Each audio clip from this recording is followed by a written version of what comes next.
Corey L. Burbach, Assistant City Manager, you are hereby directed to call a special session of the City Council to be held on Wednesday, April 15th, 2026 at 6:30 p.m. in the Historic Federal Building for the purpose of receiving presentations on certain fiscal year 2027 department budgets. Good evening and welcome to a special session of the Dubuque City Council for April 15th, 2026. As a reminder to our participants, you can provide in-person input or virtual audio and written input during tonight's public hearing.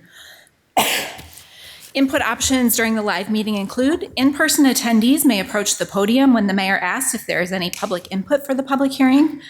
Remote attendees can log into GoToMeeting using the login links, phone number, and access code that appear on the broadcast and live stream and posted on the front page of the meeting agenda. This option includes audio input and written chat input.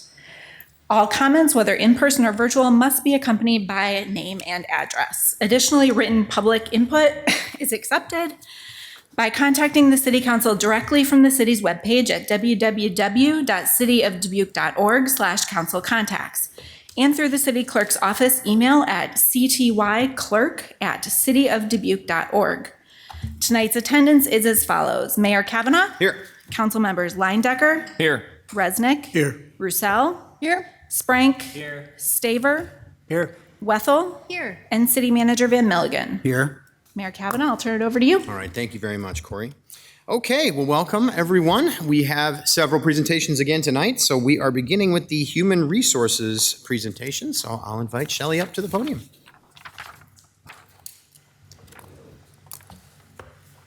And I understand I have, is it on? You I'm supposed to eat the mic, okay, Yeah, that's why I right. have to eat the mic, okay. All right.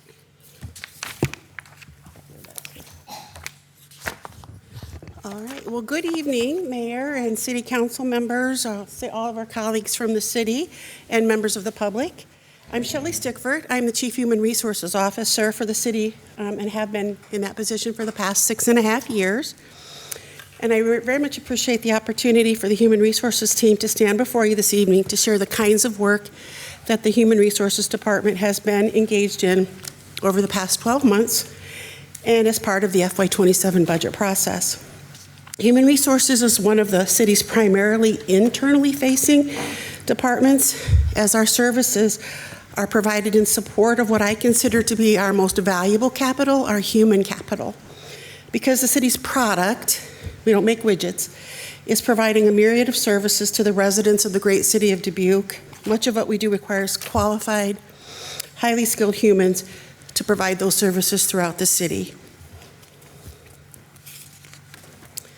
To that end, the Human Resources Department, our mission focuses on collaborative efforts and strategic partnerships, both internal and externally facing, to the city in order to recruit, develop, and retain a high-performing workforce, fostering a healthy, safe, and productive environment while maintaining the position of the city of Dubuque as an employer of choice.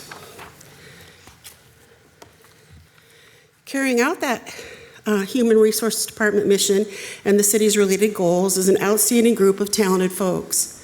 You'll get to hear firsthand from each of them tonight about their efforts, their activities, and the tremendous difference that they make each day. This will be Kelly Larson's final budget presentation on behalf of the city. Kelly is our Learning and Development Manager.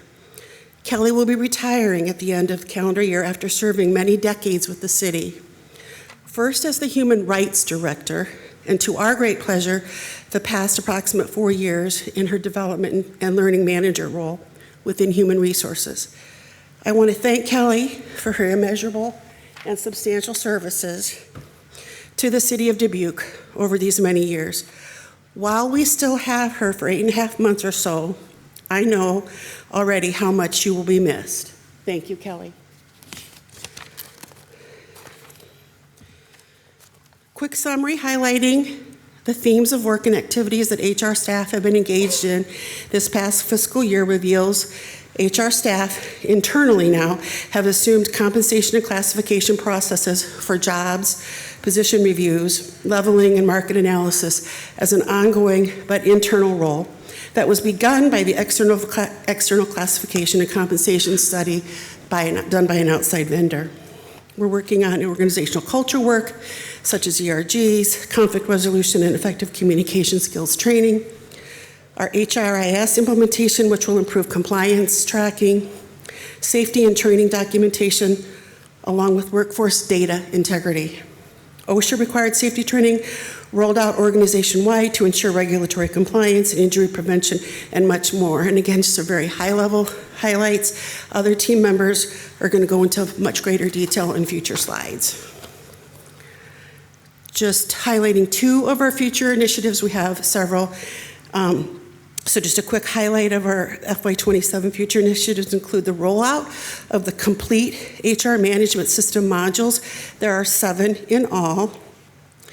And the structured job analysis and departmental organizational structure reviews, looking for efficiencies and the right people in the right positions to consistently carry out high-quality services and operations. This time, I'm going to turn the presentation over to Angie Kelly, who's going to walk you through the next slide.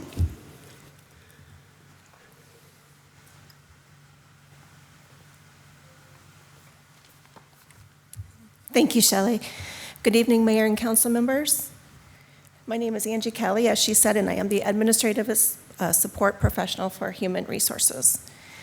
The FY 2027 requested property tax support is $361,767, with a net property tax support averaging $5.66 for homeowners' property tax for the Human Resources Department. I will now turn it over to Kelly Larson. Good evening, Mayor and Council. Kelly Larson. I'm the Training and Development Manager. And I'm just going to highlight some of the work that I've done through this year and things that are coming up in the coming year as well. So Shelley mentioned that we had quite a bit of work around OSHA compliance. That was in conjunction with our finance department, risk management folks. And we have rolled out OSHA requirements throughout the organization. Primarily, a lot of those videos are done through our learning management system. So we had about 2,000 of those that were completed by employees across the organization this year.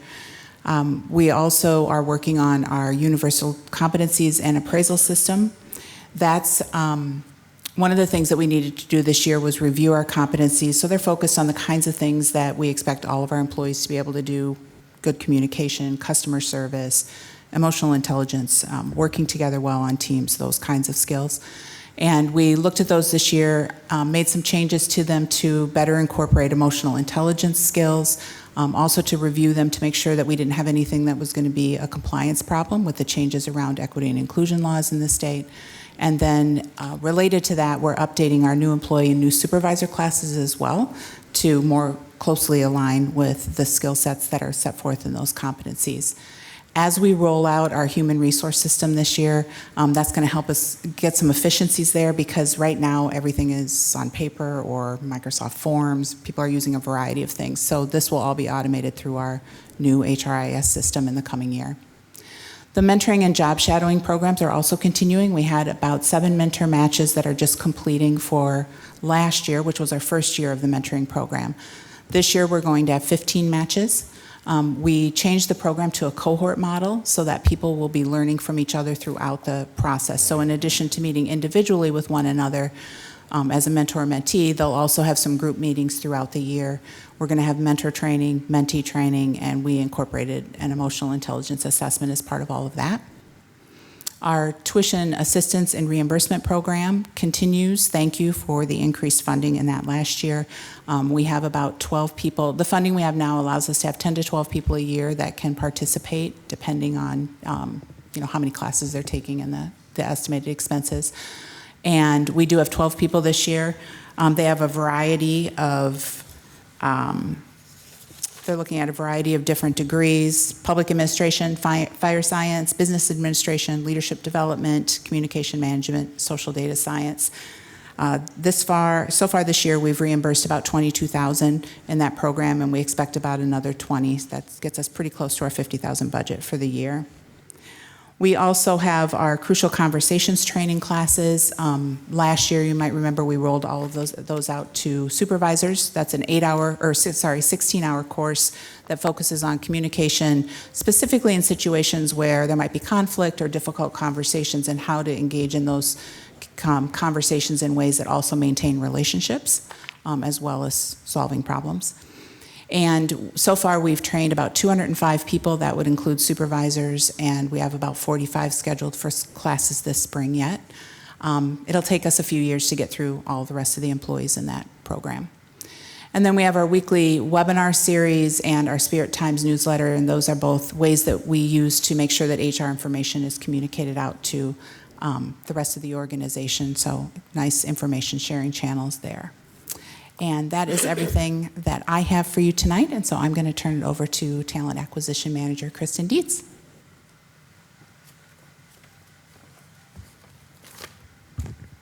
Good evening. My name is Kristen Dietz, and I serve as the city's Talent Acquisition Manager. I appreciate the opportunity to walk through our workforce strategy and organizational planning efforts. Starting with organizational structure analysis, we are evaluating how positions, reporting relationships, and responsibilities are arranged to support safe, efficient service delivery and clear accountability. This includes reviewing team structures and span of control to ensure alignment with operational needs and best practices. As reflected on this slide, we have completed reviews in engineering and housing and community development, and we are currently working in public works and human resources. Sorry, thank you. It would help if I switched the slide over for you. We completed engineering and housing and community development, and we're currently working in public works and human resources with additional departments planned in future years. These reviews help ensure our organizational structures remain responsive to service demands and future goals. Next, job analysis is a key component of this work. This is the evaluation of a position's duties, responsibilities, required qualifications to support accurate classification, compensation, and staffing decisions. To date, we have completed 77 of these, including new positions and reevaluations of positions tied to organizational reviews. We are advancing succession planning, which focuses on identifying critical roles, assessing organizational risk, and preparing internal talent to step into future leadership positions. This is especially important as we plan for retirements and workforce transitions across departments.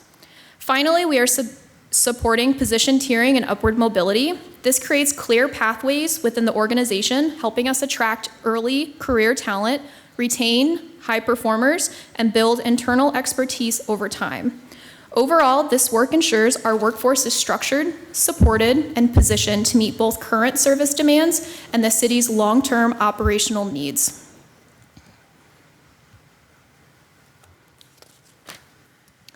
I want to highlight Public Works Phase 1 organizational structure and job analysis. This issue was first brought forward by Public Works Director Ariel Swift. We are currently experiencing highly competitive labor market coupled with wage misalignment. As a result, we've seen vacancies, increased overtime, and added operational strain, particularly in the critical services such as snow removal, street maintenance, sewer, and fleet operations. The purpose of this phase is to directly address recruitment and retention challenges in the roles that impact the day-to-day service delivery and public safety.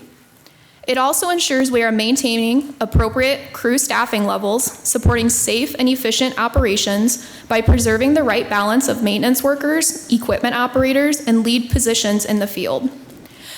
As part of this process, I spent time on site at multiple public works locations to better understand operational needs and workforce challenges. This included attending the Public Works Rodeo, where employees compete with the equipment operation skills. And I will admit we had a few cone casualties during my turn, but this just reinforced how much skills and how essential these roles are. This, like I had mentioned, was a targeted approach that focused on just over 50 employees across 13 positions within Public Works, along with a small number of similar operational roles in Parks and Recreation and Airport.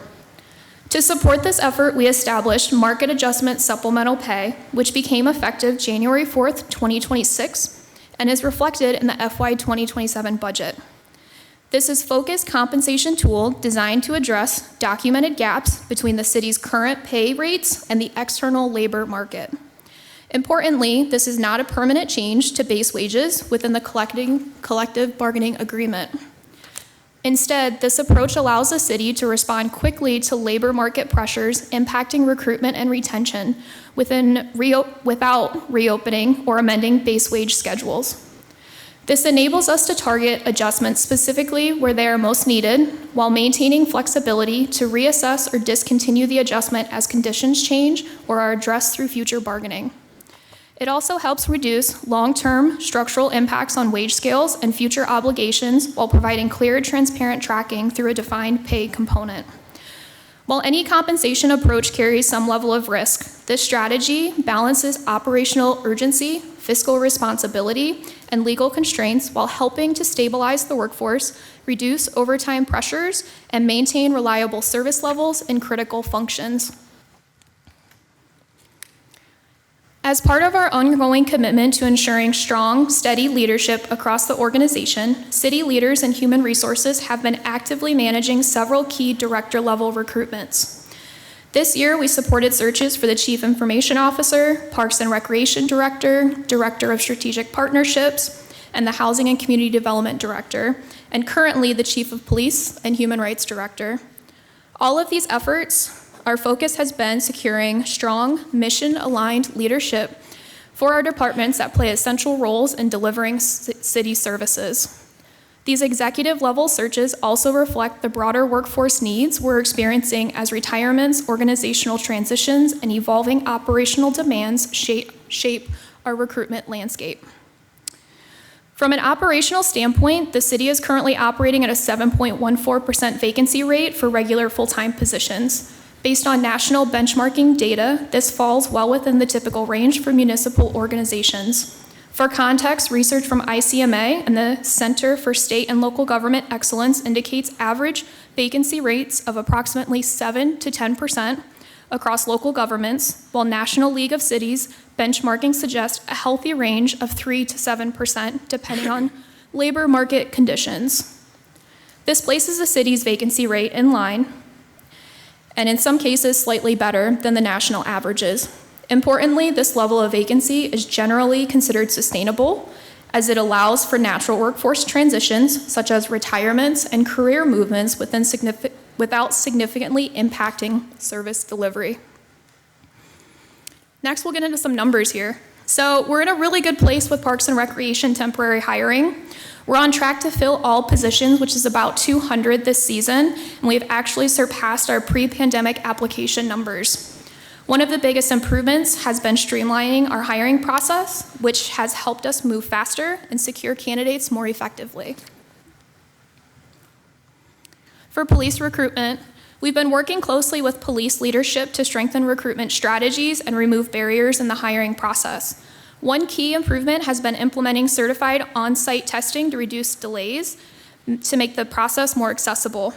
We've also made strategic staffing adjustments by transitioning 5 sworn positions into non-sworn roles through the creation of the Precision Policing Center. This allows our sworn officers to focus more directly on core public safety responsibilities. Overall, these efforts are helping us move into an efficient, accessible, and competitive hiring process. For fire recruitment, Chief Scheller has been very intentional aligning staffing with the demand and safety standards. In some cases, we have proactively overhired ahead of known retirements, which has positioned us to now operate at full capacity while maintaining strong service levels. Just for our overall application numbers that we receive, so we continue to see a strong upward trajectory in applications, reaching 4,780 in fiscal year 2025. This is the highest in 6 years. This expanding applicant pool strengthens our ability to identify and hire highly qualified candidates. Next, I will turn it over to my right hand and our employment specialist, Amanda Kopis.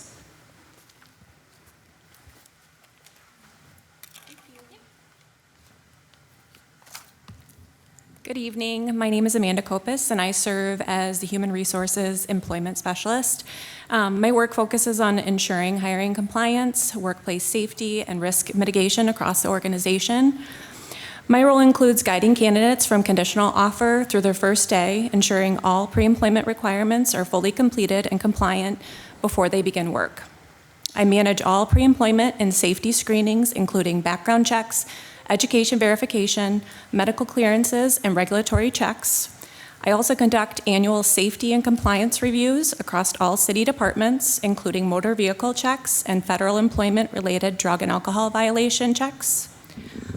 In addition, I verify employment eligibility and documentation to ensure compliance with federal laws and organizational policies. Throughout this process, I assess screening results against job requirements to identify any potential safety or policy concerns. When needed, I prepare confidential risk assessments and recommendations for the review committee to support informed, safety-focused decisions. So this next slide highlights the total number of candidates I processed in 2025. Each candidate completed the full process outlined in the previous slide, demonstrating both the volume of work and the need to consistently maintain compliance and safety standards across all hires. Overall, this work strengthens organizational accountability, supports a safe workforce, and helps reduce liability exposure for the City of Dubuque. I appreciate your time. Thank you.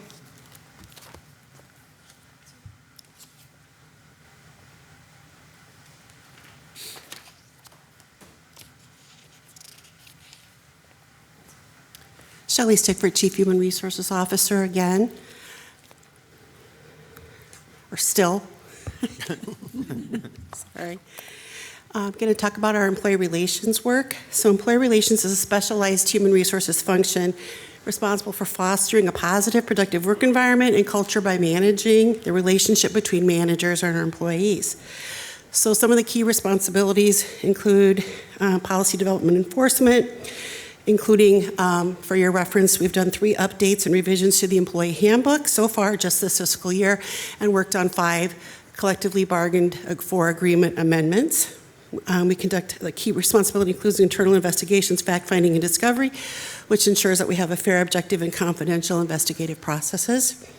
Employee engagement and communication, which cultivates a positive culture through employee feedback channels. Opportunities for open communication and recognition and belonging programs. We provide managerial support on advising managers and supervisors regarding how to handle performance issues, disciplinary actions, and difficult employee situations. Performance management and documentation is key to the employee relations role and provides oversight of consistent documentation for performance issues to mitigate our legal risks. We also work a great deal on conflict resolution and grievance procedure activities for all levels of employees, and we do the collective bargaining and union relations responsibilities. Employee relations activities, some of which are referenced in the slide and above, support the safety by proactively addressing workplace concerns, ensuring policy compliance, and preventing escalation of issues that could impact employee well-being or organizational integrity. Early intervention reduces workplace risk and strengthens a culture of safety and accountability while supporting workplace stability and experience retention.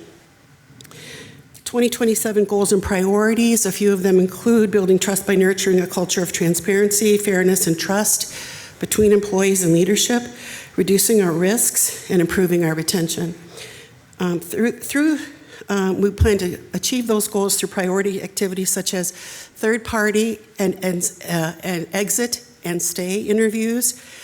We believe that we'll be able to incorporate those within the implementation of our HRIS, our management system, continuing retention and belonging efforts, an internal review of our occupational health services. Okay, that was not me. And we'll be conducting wage reopeners for the three contracts where wage reopeners become effective on fiscal year 28. So I'm going to focus a little bit on our employee resource groups here as part of our retention and belonging. So what are ERGs, or employee resource groups? The City of Dubuque has made a commitment to fostering, cultivating, and preserving a workplace culture where a variety of identities and backgrounds are consciously being valued and respected. Employee resource groups, sometimes known as affinity or business resource groups, are voluntary employee-led groups that promote a sense of belonging and offer employees a space to find one another, build communities, and contribute to personal and professional development. A shared space where employees can feel comfortable being themselves. There are currently 6 formed and functioning employee resource groups, and on the slide you can see some of the comments or quotes from persons who have participated in those groups. The 6 current ERGs are Administrative Allies, the Black Employee Network, Pride, the Spanish Club, Women Rising Together, and ADHD, which serves folks with neurodivergent identities. Now let me introduce you to Connie Palm, who's going to take the presentation from here.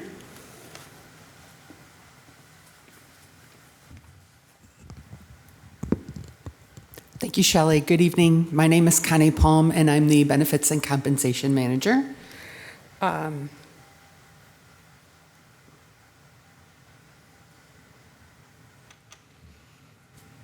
There were many activities that myself and Mackenzie Capacious, our payroll and benefits specialist, participated in this past year that are part of the mission statement that Shelley shared earlier, and we want to highlight 4 of them for you.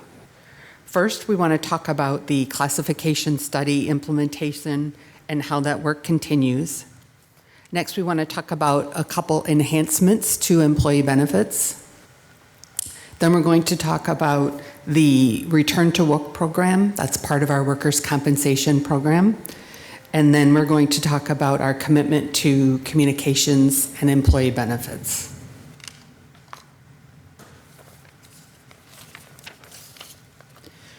So in FY27, there is about 2.64 million in wage increases across all employee groups, including police, fire, operating engineers, Teamsters Local 120, bus operators, and Local 120, and non-represented staff.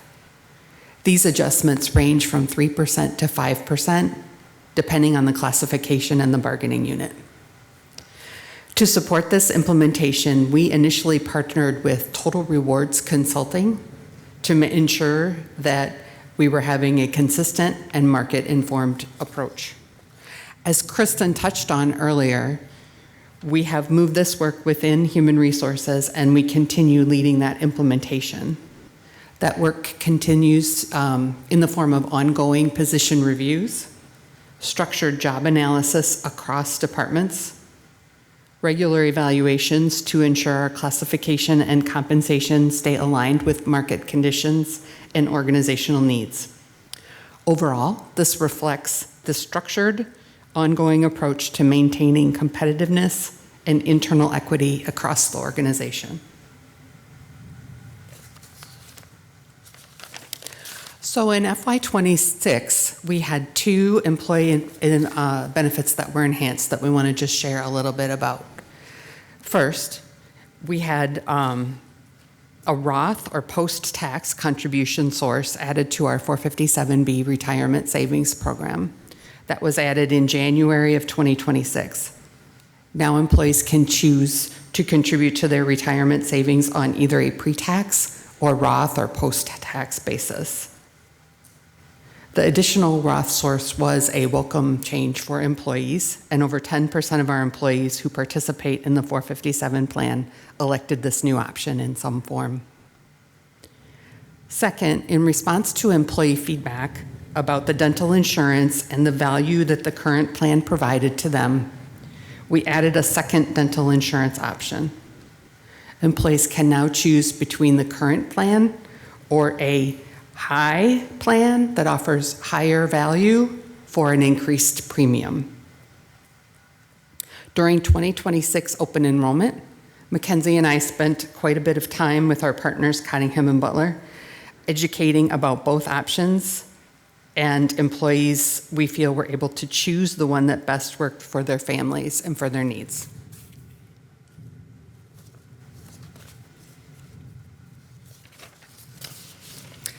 In the past several years, the city has made several enhancements to safety. And one area Human Resources has specifically supported is our maintaining a return to work program. This program allows employees to stay working when they experience a work-related injury, but that injury can be accommodated with some work restrictions. It helps the employee stay engaged with the city. It helps reduce lost time, and it lowers indemnity costs. The Return to Work program also helps drive down our experience modification, or our MOD factor, which impacts the cost of workers' compensation programs. Now I'm going to turn things over to Mackenzie.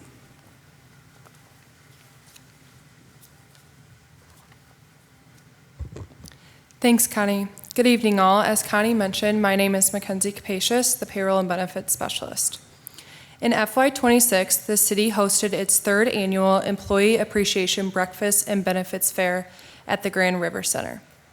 Several of our benefit vendors participated, and it was a great opportunity for employees to learn more about the city's benefit offerings directly from the vendors.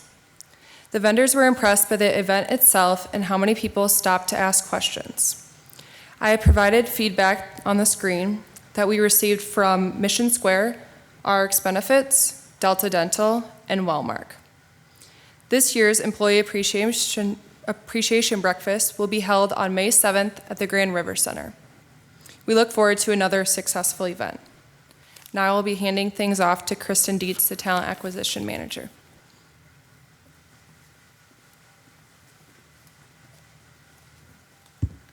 Kristen Dietz, Talent Acquisition Manager again. I get the exciting part of this presentation to talk about our FY27 recommended improvement level packages. We have 5 non-reoccurring improvement packages.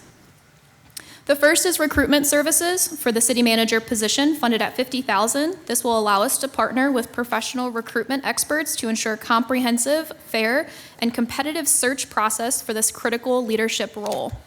Second, $2,463 has been approved for our employment specialist to attend the annual HRIS conference. This will support professional development and ensure our staff is trained to maximize the capabilities of the city's new human resource information system. Third, we have $1,150 that has been designated to support professional certifications for the talent acquisition manager and employment specialist. Investing in these national recognized credentials helps ensure our HR team remains current with industry best practices and continues to provide high-quality support across the organization. Fourth, we have a significant investment of $80,000 that will fund the digitization of city documents and employee personnel files through a third-party vendor. This project aligns directly with the rollout of our new human resources information system, ensuring that legacy paper files that are securely scanned and transitioned into modern, searchable digital environment. It will greatly improve efficiency, transparency, and record accessibility. And finally, $875 for City of Dubuque branded apparel. This allows our team to present a professional, consistent appearance at community events, recruitment functions, and internal engagement where visibility and representation matters. Collectively, these non-recurring improvement packages strengthen our recruitment, enhance operational efficiency, and modernize our record systems, and support the professional development of HR staff. We appreciate your support with these strategic one-time investments. Next, I wanted to touch base on our performance measures. We have 2 different categories. The first one is going to be more related to pre-employment, so our applicants. So we have time to fill, candidate net promoter score, which is how well our system is currently being utilized, and then the quality of hire. The quality of hire is related to whether or not an individual stays within the organization within a certain time frame. All of those performance measures we have met. The second area is more in relation to the employee engagement, and this is actually related to the annual survey. And in calendar year 2025, we did not issue an employee survey, so I'm not going to go into those. And with that, I want to thank you on behalf of the Human Resources Department, and we'll be available for any questions. Okay. Well, thank you very much, Shelley, Angie, Kelly, Kristen, Amanda, Connie, and Mackenzie for your presentation. I really appreciate it. I was writing it down as I went in order, so I made sure that I got everybody in order. It is nice to hear from all of you, so thank you very much. We'll open up to public input first, so any public input on the human resources presentation?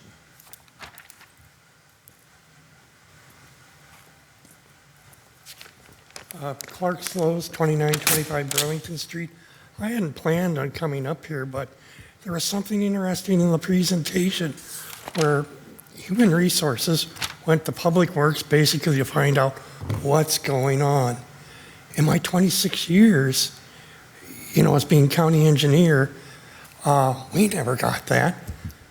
I wish we would have gotten that. All I got to say to Human Resources is, well done for getting to know the guys and what's going on. I could have used you 26 years ago. Thank you, Clark, for your comments.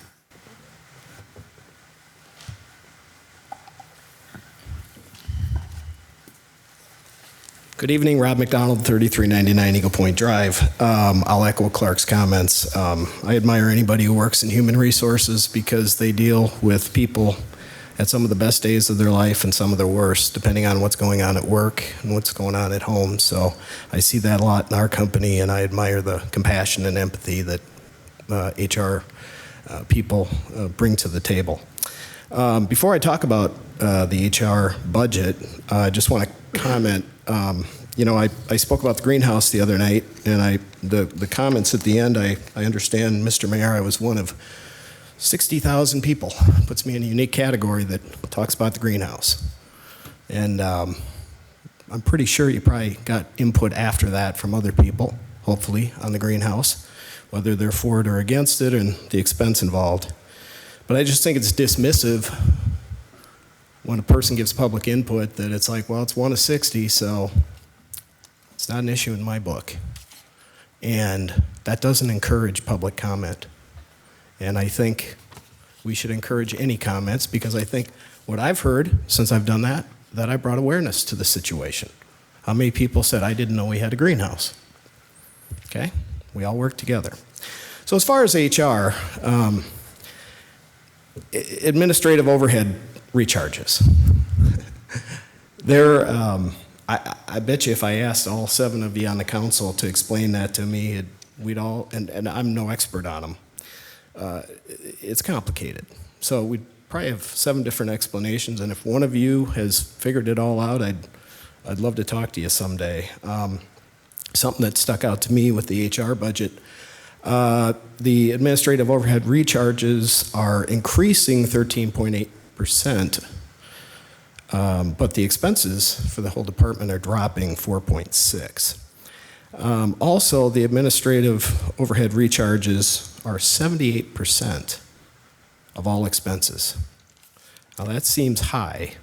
Looking at some of the other departments whose numbers are out, planning was 64%, communications 50%, finance 65%, but that also includes utility billing recharges, which is another thing I need to educate myself on. So my question is, and hopefully you'll have some discussion, does that mean 78% of HR's work is on the departments that comprise the enterprise funds, which would be water, sewer, storm, water resource recovery, parking, and the landfill? What I looked at, and you got to look through a lot of stuff to find the numbers, but I think the enterprise funds represent about 10% of the employees of the city, maybe 82 out of 795. So if you have some clarity on that, I'd appreciate it, because that 78% number, covering 78% of the expenses, seems a little high. As was discussed the other night, last week, I believe, is there a tie between the actual services used by each department? And I know our city manager said, hey, we can't bill like a law firm. I get it. But there has to be some solid tie to that number. And I think that's Iowa code.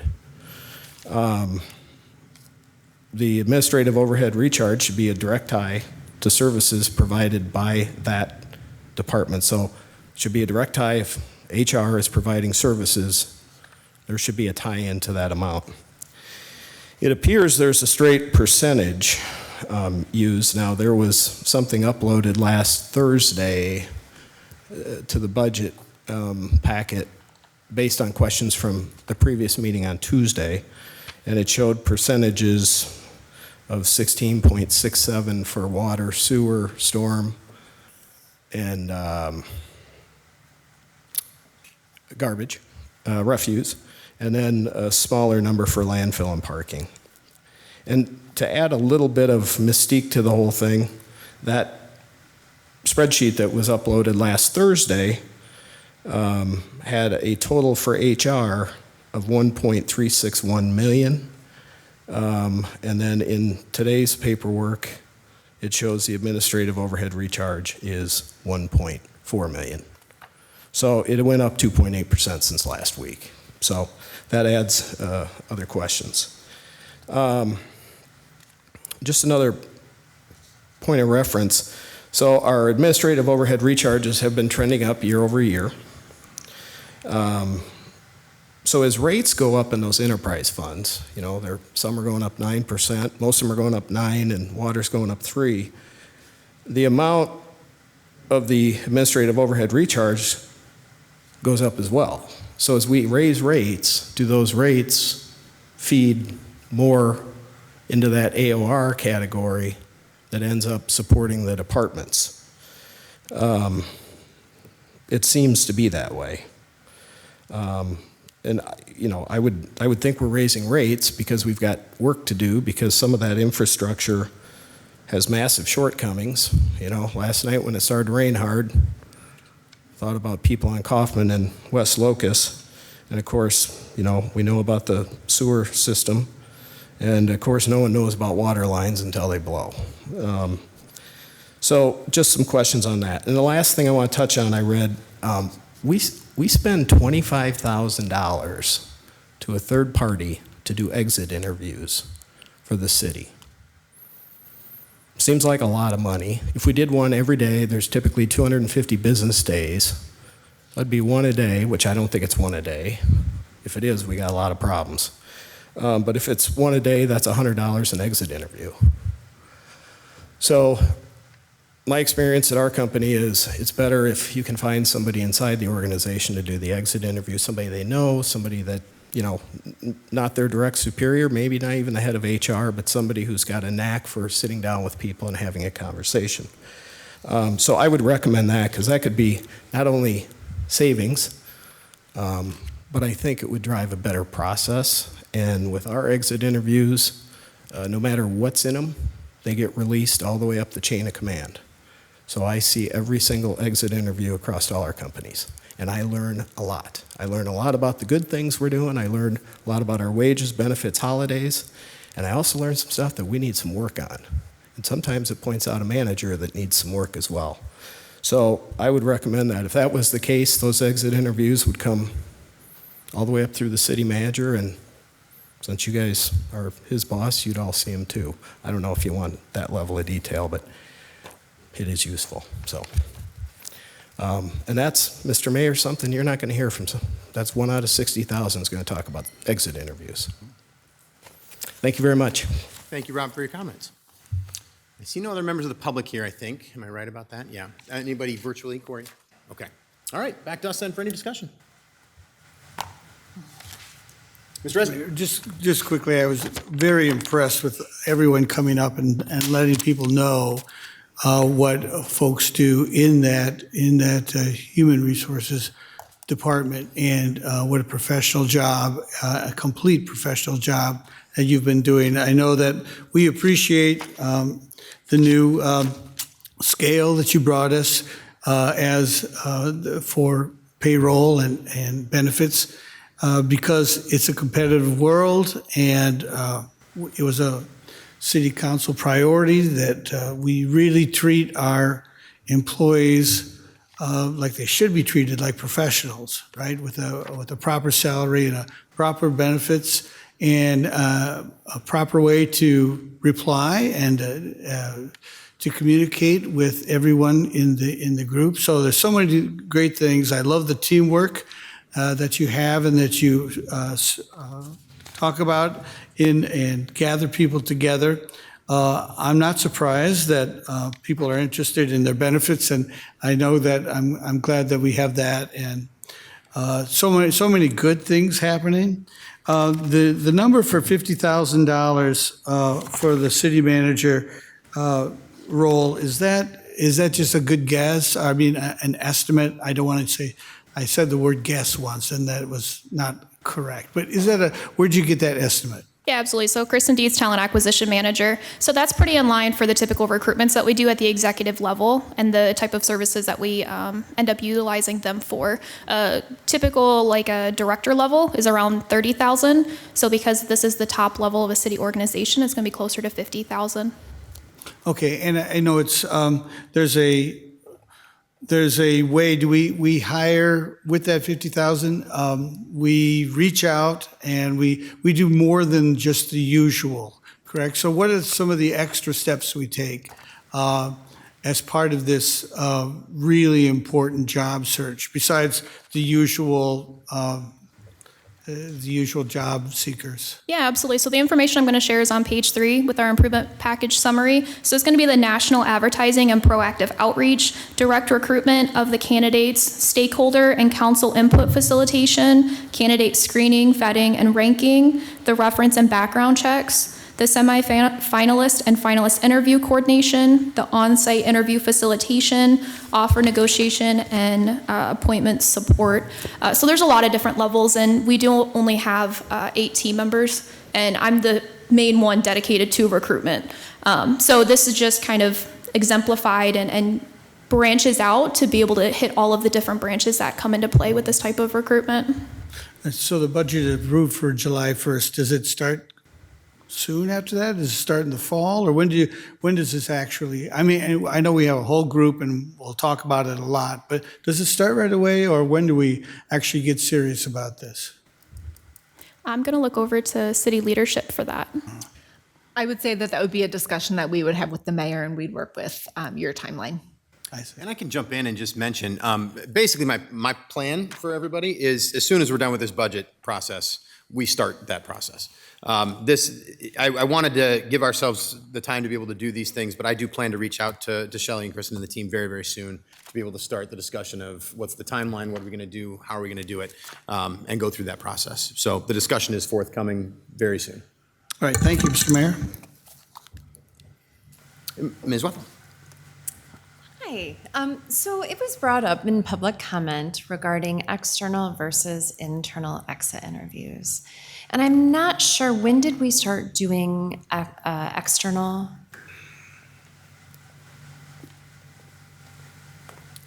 Shelley Stickford, Chief Human Resources Officer. We do not currently do or haven't retained a vendor to do our external exit interviews. So we do them still internally, but we have dollars in the budget so that if we elect to do that and can do that process and we can't do it through our HRIS system, we have a means to do it through an external vendor. But they're all currently done internally. So I just want to share that when I started on council, one thing I really wanted to address was the future of fire and the turnover in our police department, and to get to full staffing and recruitment. And one question I had is, how are we going to get to the bottom of why people leave if we have them report it to their internal administrative team? And so, go ahead. Were you going to say the exit interviews are done by human resources staff. Right, but I think sometimes there is hesitancy, and in fact, external exit interviews conducted by third parties offer higher honesty and up to 40% higher response rates than internal interviews, the Work Institute. So I think that the answer is I actually requested it because I wanted to get to the bottom of what's going on. And I think in an organization of our size, the turnover level that we experience, actually $25,000, I getcha, it's a lot of money. But the cost of one employee turnover on the police department, it's huge for our public safety. And so I'll take that one. I asked about it, and I'm glad it's getting done. When I read through it, I thought, I need to ask this because I didn't think that we had gotten to the point yet that we were going to budget for it. So I'm going to say thank you because I really am looking forward to those interviews moving forward as an organization. Okay, thank you. Thank you. Ms. Russell? Thank you. I appreciate all the work that's done by Human Resources, and I think it's a good time to have a reminder that these budget hearings are about more than numbers. They're a showcase of the work that you've done to attract and retain and develop the wonderful employees that serve our residents. So at these budget hearings, we get to see and talk to all the department heads and staff, such as yourselves, and they're passionate experts dealing with each department on a day-to-day basis. And these hearings allow us to see what was done with last year's tax dollars, the proposals for what's coming that are going to be necessary for safety, efficiency, and infrastructure, and making this community a place that we want to call home and where businesses want to build and expand. So I think that the proof of the work that you're doing is in these budget hearings and the great people that come to us night after night to show us what they're doing with our tax dollars and the efficiencies they're seeking to gain, and allowing us to ask them face-to-face the questions about the work they do every day. So thank you for getting us great people to serve our community. Thanks. One more. Let's see who else. Yeah, Okay. goes around, then I'll come back to you. All right. Yeah, Mr. Landick. Yeah, thanks, Mr. Mayor. Couple questions on improvement package number 4, the digitization of the documents. Is there ongoing annual expenses related to that for licensing or document retention that we'll see? Yeah, Kristen Dietz, Talent Acquisition Manager. So at this time, this is just to assist with the actual digitization and not the ongoing. So we're going through with the Human Resources Information System. All of our e-file or our personnel files right now, prior to Shelley, so that's prior to October of 2019, has been paper files. So we have a ton of paper files in our different offices and downstairs within City Hall. So this is a matter of getting a company or multiple individuals to be able to scan in those documents so we can access those digitally. So it's not for ongoing because we'll actually have a system that would manage that. It's for the initial portion of it. Is that the HRIS system or is that going to be a separate system? So this would be a separate company that would come in to be able to do that and maintain confidentiality to put it into the HRIS, which we're beginning the implementation of now. Okay. And so we don't know what that is going to cost yet? Or we haven't identified the company that's going to do that? We have not identified the company, but we did reach out for some quotes, and I did it in collaboration with our information technology department for that number. Okay. All right. Thank you. Yep. In terms of improvement package number 5, I saw this was not recommended, which was a part-time employee to help with the digitization. Do we utilize, and I take it we do, but do we utilize interns? I think about, our wonderful colleges and universities we have in Dubuque, and there's a lot of talent in those entities, in education facilities. And was that considered for this role potentially? Yeah, absolutely. So the level that I ended up doing it at is an office assistant for the wage. Interns were considered at one point, but we have to have a high level of confidentiality and individual discretion with the type of paperwork that we're dealing with. So that's why in terms of compensation classification, it was at the level that's actually slightly higher than an intern, but that was considered in our potential options. Okay. I thought that might be your answer. Yeah. Confidentially. Thanks. Just a item that I've noticed in multiple budgets so far, and I think from a consistency standpoint, this is not trying to pick on you by any means, but I think from a consistency standpoint, on page 9 of the budget, there's smartphones and cases for 2,000. And many of the other, I think all the other budgets I saw, there was an actual number of phones in there. So that might be just something to point out and be helpful, just again for consistency. I know I asked this question during my orientation process, but curious, have we made any progress on implementing a whistleblower program? We haven't moved forward with it. We do understand that we do need to have a compliance reporting mechanism, and if it isn't something that's available to us through HRIS, we'll need to do some more research on that and bring something forward. So it might be something in HRIS that we can utilize? It's possible. We're just begun the implementation of the modules, so I don't want to say definitively that we will, but it was part of our discussion. Okay, thank you. As it relates to the recruiting process for the city manager, and this might be in another budget that we're going to see later on in the process, but what I'm thinking about is a potential relocation package for that individual if they do not live inside, obviously, the city currently. Would that be in here or would that be in a later presentation? Yeah, so I'm going to take a stab at it, Kristen Thies, Talent Acquisition Manager. So that's something that we actually do for executive level director positions currently. For example, we hired Matt Kalsevich and things of that nature, but that's done within our current budget that we utilize. And if city leadership wanted to add anything additional to that. Accurate. Okay. Also, Jenny Larson said that there's 5 phones. That was just an oversight. So on that page, there should be 5 phones and smart cases that'll be replaced. Great, thank you. Yep. As it relates to Mr. McDonald's questions, a couple of things that he brought up. The 78% recharge from the enterprise fund and that going up, can there be some clarity on that, of how that flows maybe, so everyone has a little better understanding on that? Sure. So we have an administrative overhead charge, and so it's based on the principle that we have the general fund, which is funded mainly by property taxes, and then we have what are called the enterprise funds. So the water department, sanitary sewer department, the stormwater department, the refuse department, and they all operate independently from a financial perspective. In other words, the fees that the residents pay on their monthly bill funds all those enterprise funds. The property taxes do not subsidize them. And so the principle is that all those funds, all those enterprise funds operations, they use services of the city. So they use the services of the Human Resources Department. They use the services of the Finance Department. They use the services of the city manager's office. They use the services of the city attorney's office. And so if we didn't charge the enterprise funds a fee to use them, then the property tax system would be subsidizing the enterprise funds. And so there's certainly different ways to calculate what that share should be. We do it on an even basis across every department. And somebody, you could say, well, don't do it that way, do it by the number of employees. Or you could say, don't do it that way, do it by the size of their payroll. Or you could say, don't do it that way, do it by the size of their total budget. So there's lots of different ways that it could be done. The one we chose is an even split across all the funds. So the question about do they use 78%?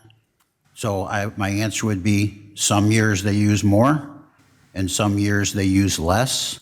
And I doubt if there's any year they use exactly that amount. But back to an earlier council meeting when I made the comment about we don't track the time like a law firm, so we think it would be an administrative nightmare and add tremendous amount of cost to all of our different departments if we had to tell them, okay, every time you use a human resources service, you have to track it. Every time you use the city attorney's office, you have to track it. And so we don't do it that way. I don't know of any city that does, quite frankly. But every community chooses a different method. This is the method we chose. So, in the future, we could choose a different method if the council said, well, no, it should be a different method.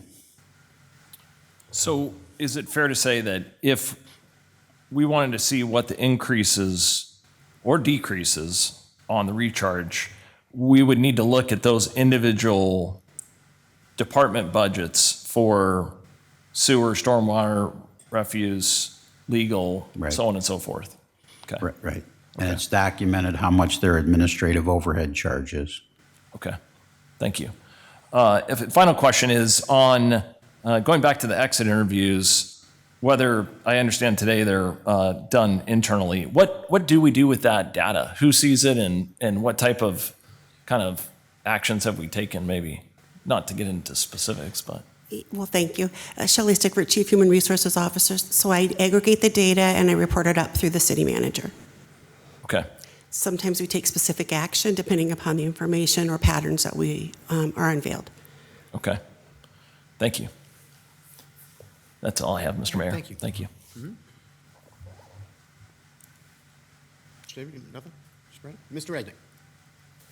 All right, so about the recharges, when Mr. Van Milligan said we chose this certain method, that is the council directed. So that's council weighed in on that. So there are many methods. I remember when we chose that, and it was also, there have been different numbers and different percentages because it was sequenced in. It was gently guided in to where we were going to load and get those. I also work for the landfill committee as well as Councilperson Wethel right now.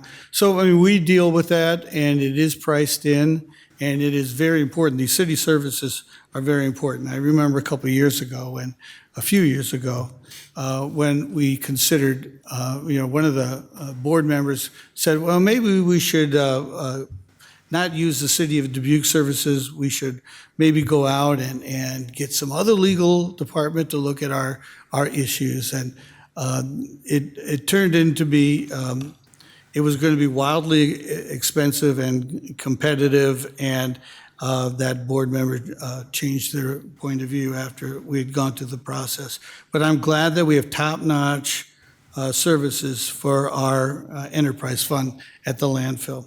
All right, but here, back to my question. So I know you measure a lot of things. You had, I forget who was speaking, but this person measured compliance, skills, verifications, et cetera. You knew a lot about our employees. So when I first got on the council, we had 700 employees, and now it's 800.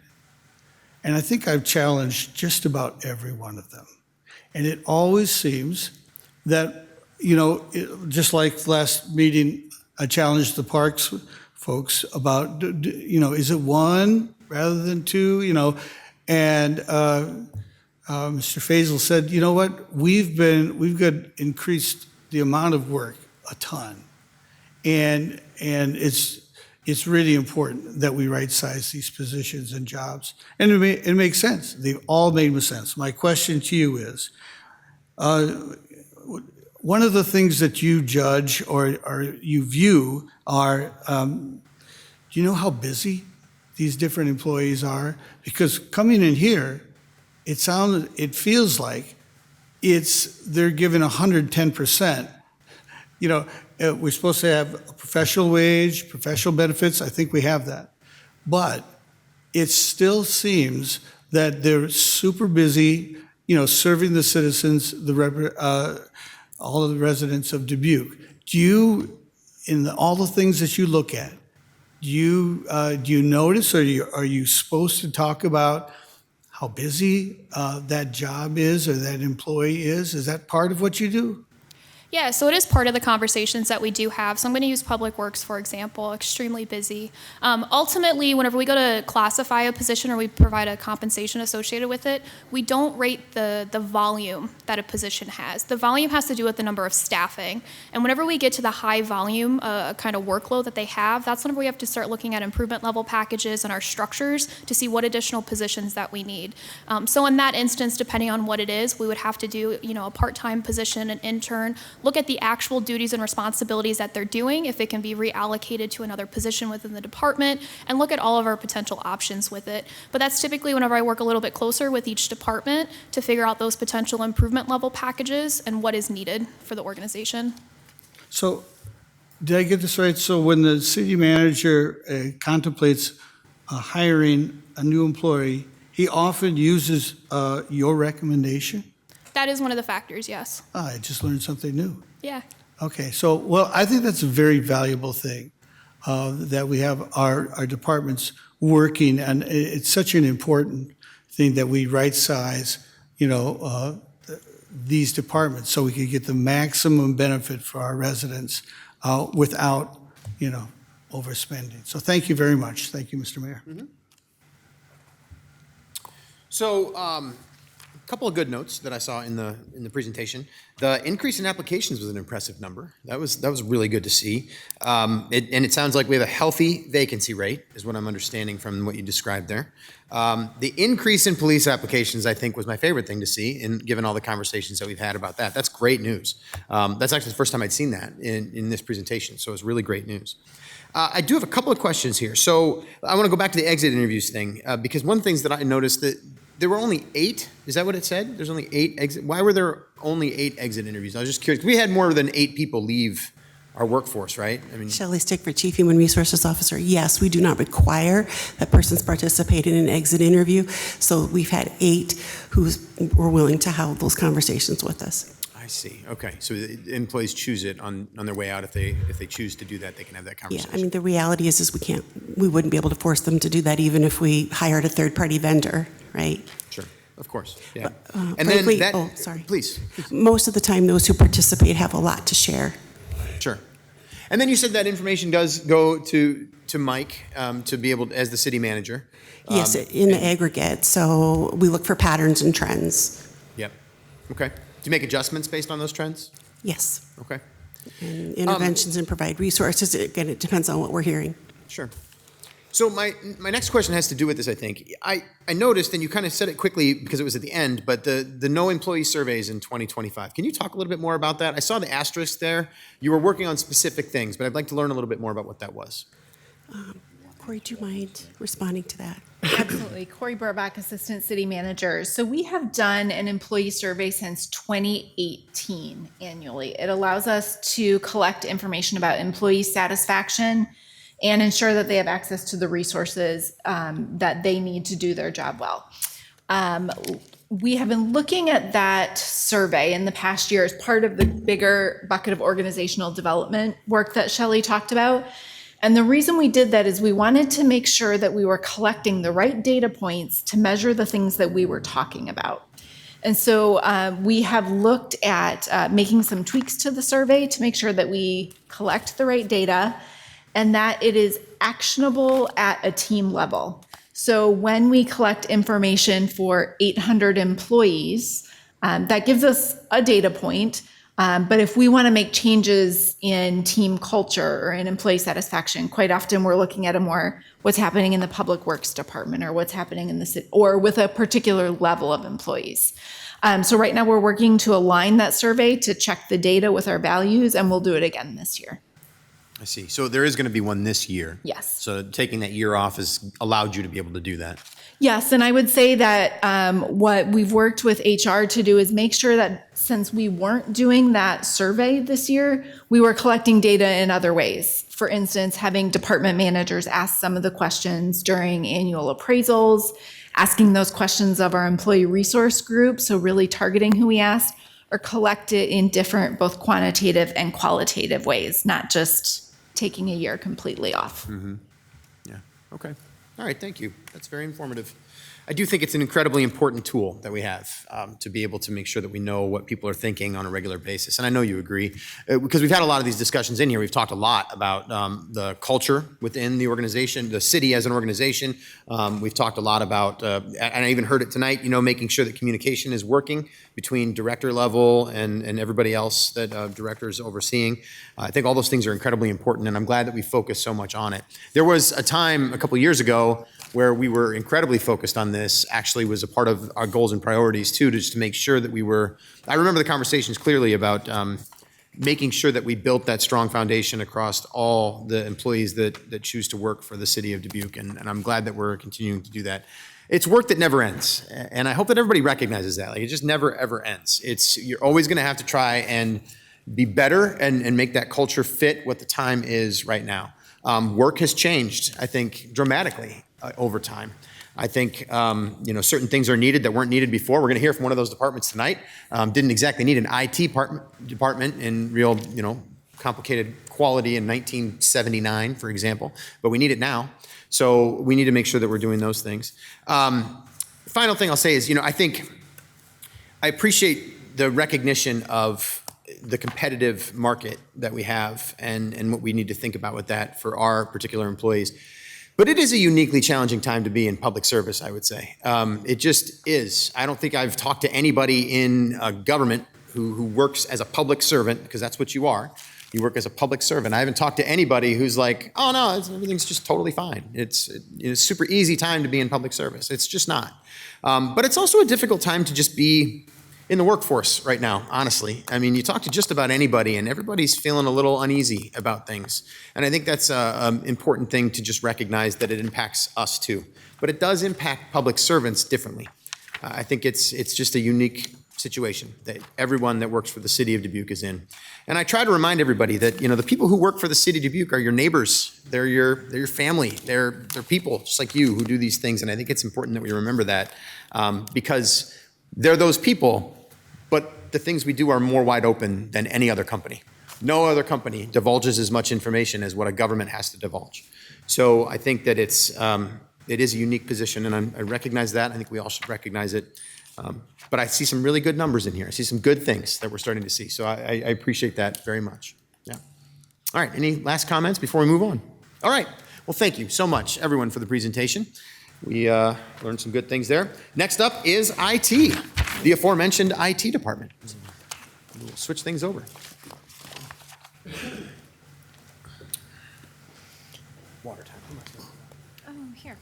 You got it? Where did you find that at? One of the slides. Oh, yeah. Was I there? I can't remember which one it was. Go ahead. We're ready for you, so please. Okay. Mr. Mayor, City Council, hello. I am Joe Pregler, the Chief Information Officer for the City of Dubuque in the Information Technology Department. And I will be presenting to you the fiscal year 2027 budget presentation for information technology. This is the Information Technology Department mission statement. We are committed to enhancing and supporting high-performance government through the effective application of technology, resilient and reliable infrastructure, and demonstration of quality of services to our users. In short, we make sure all employees have the technology tools they need to be able to serve the citizens to the best of their ability. We have 4 brand new employees that have joined our department in the last year.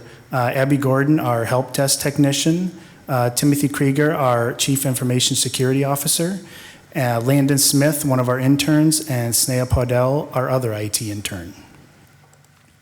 We also have 4 existing employees that have joined our department through consolidation. Ann Schreier is our administrative support professional who also supports human rights and emergency communications. Nikki Rosemeyer is a GIS coordinator analyst, and Jacob Ironside is a GIS specialist, and Braden Daniels is our data analyst. These 4 are now under the Information Technology Department. This is the current Information Technology organization chart showing a total of 17.25 full-time equivalents. We currently have 1 vacancy, which is a GIS technician intern that is typically filled during the summer months. Here are some of our fiscal year 2026 highlights. We were very heavily involved in the new 911 center move this past fiscal year, with several IT employees playing a very crucial role in the build, design, and move to the new location to make that project what we feel was a huge success and collaboration with the county. Secondly, we're currently replacing all of the wireless equipment throughout locations, which should improve speed and reliability considerably. IT staff were also involved in the rollout of our enterprise resource planning software for employee access, which allows employees to electronically view their payroll profile, tax information, past pay stubs, and expense reports. In addition, we were also able to roll out Microsoft Copilot to 100 employees this year, seeing immediate benefits and frequent use. Braden Daniels will be showing some of those statistics in a few slides here. I'm also the co-chair of an internal Copilot task force team that meets regularly, and we also have a Copilot power users group that meets to share different tips and tricks with each other that we've learned. I've also created an artificial intelligence appropriate use policy that was adopted. We continue to be an integral part of the public safety software build and implementation that is currently in process right now. Myself and a few staff have been actually meeting as well with every department manager in the city to get an idea of projects coming up in the next year and what my department is doing well for them and what they aren't doing well for them. I just wanted to do this so we basically best can serve our users in the best way possible. In addition, we have implemented more targeted cybersecurity training and additional policy review, which Tim will go through shortly. And as Darren and Chris had mentioned previously on a night, IT has been heavily involved in the network connectivity of remote locations for both the WRRC and water. We have many future projects and initiatives coming up. As mentioned, we're heavily involved in the Human Resources Information System software implementation that will continue throughout the next fiscal year. We will continue to work on the public safety software for its scheduled go live late in the fall. We are continuing to do usage, efficiency, and cost audits on software this year, including those that are listed here. And we want to make sure we have the correct number of users for our software as well as utilizing them in the most efficient way possible. We are going to continue to deploy asset inventory for all IT assets at the city, and we do this so we can track all of our equipment for inventory purposes. And another initiative we have listed here is the increased AI adoption. We plan on continuing to educate users on the benefits of AI tools to make them more efficient, providing training on those tools on a monthly basis, continuing to expand our user groups, and we always look at what AI features have been added into existing software and any new software we may purchase. And also later in the year, as Kristen had mentioned, we'll be starting to review our IT department restructure with HR. The fiscal year 2027 requested property tax support for the Information Technology Department is slightly over $2.1 million, and the average cost to a homeowner is $33.43. I will now turn the presentation over to Chief Information Security Officer Timothy Krieger.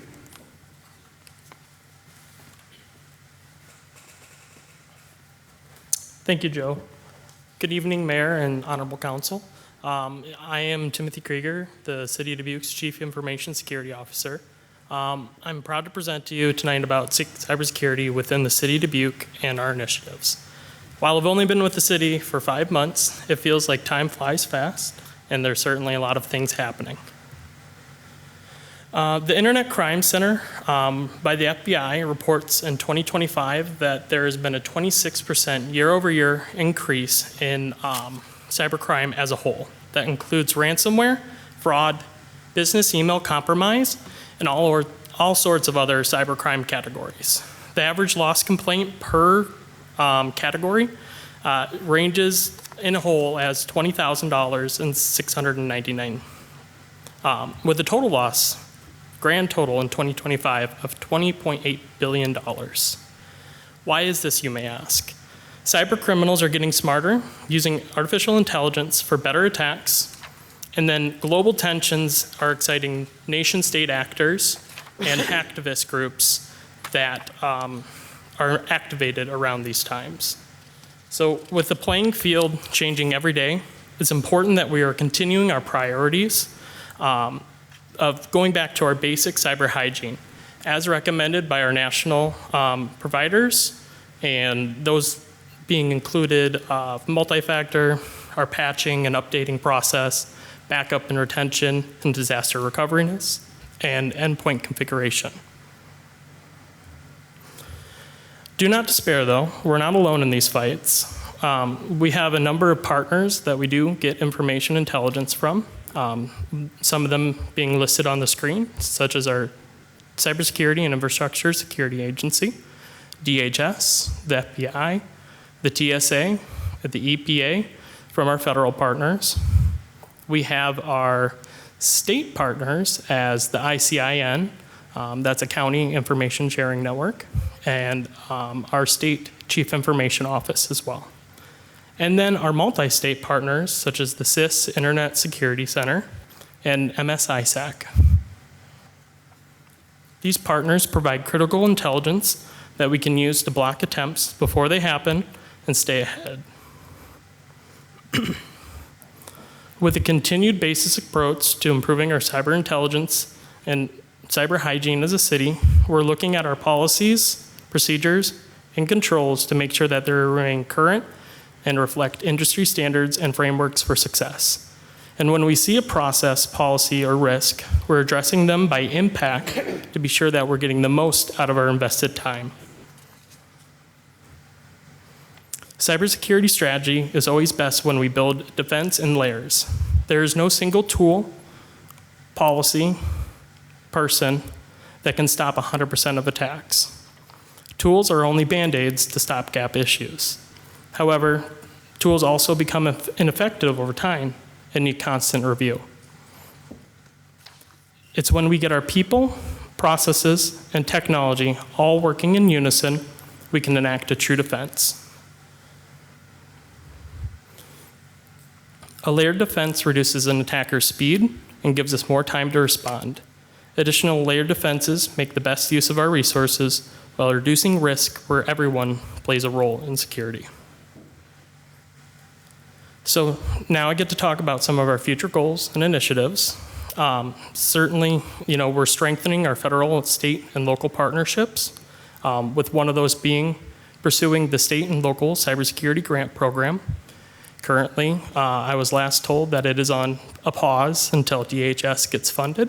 But these are an average value of $11,500 in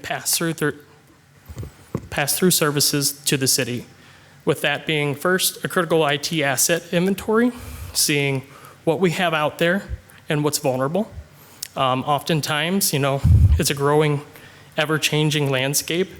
Departments are implementing different softwares, and there's certain risks associated with that.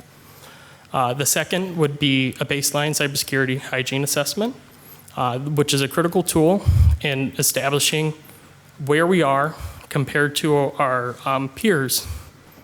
And lastly, the last project would be conducting a risk assessment, conducting a tabletop exercise with our city leadership on disaster preparedness and how they would respond in critical situation. We're also continuing our policy and practice review, taking it department to department to make sure that they are matching current trends in the industry.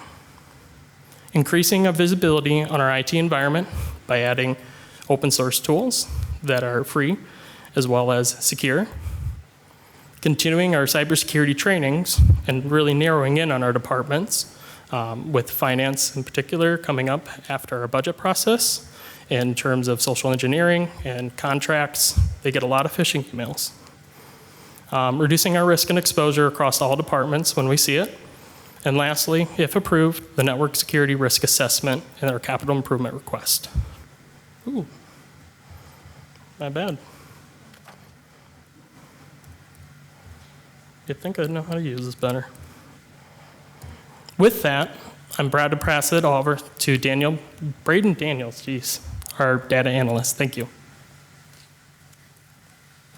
Good evening, Council. I'm Braden Daniels, data analyst. I'm here to talk about data governance, how we're building out our data capacity, and what that means for our AI rollout. So just some background on our data governance initiatives that are in progress and coming up. It's really been guided by the Results for America What Works City certification, which we're working towards. Some of the initiatives within that include building out an open data hub, developing a data inventory, establishing data classification standards, among other different criteria all rolled into that certification. We also launched what we call Data Rockstar shoutouts, highlighting staff who are making data-driven decisions or who are enabling data-driven decision-making across the organization. And we provide ongoing training and education on different data tools and best practices in general. All that also lays the foundation for not just our current large language model AI, which is our Copilot is our go-to tool for that, but also future artificial intelligence applications of a much wider variety. So with that AI rollout that Joe mentioned, we started that last July, got licenses doled out in those first couple months. We really went live with trainings heavily in September and October, and you saw a big peak in our total interactions during that time. We did have a little bit of a dip after those, as well. We also got into the holiday season as well. But every month since December, we've seen an 11.3% average monthly increase in our total Copilot interactions. With that, I will pass it back to Nikki Rosemeyer.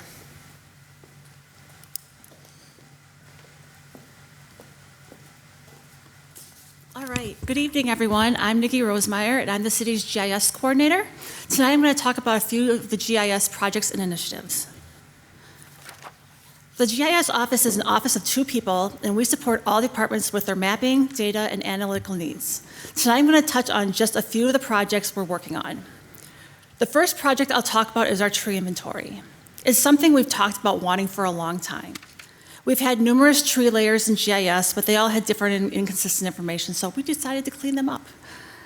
Staff are currently mapping trees on city property and in public right-of-way areas to not only know what we have and where, but also to know what kind of health we have for our trees, the diversity of species, that type of thing. It's also helping out with the Branching Out Dubuque initiative.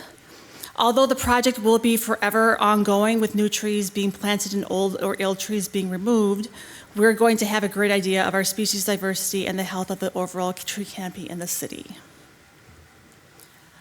Another GIS project we've been working on in different capacities for years is the city's tipper cart project.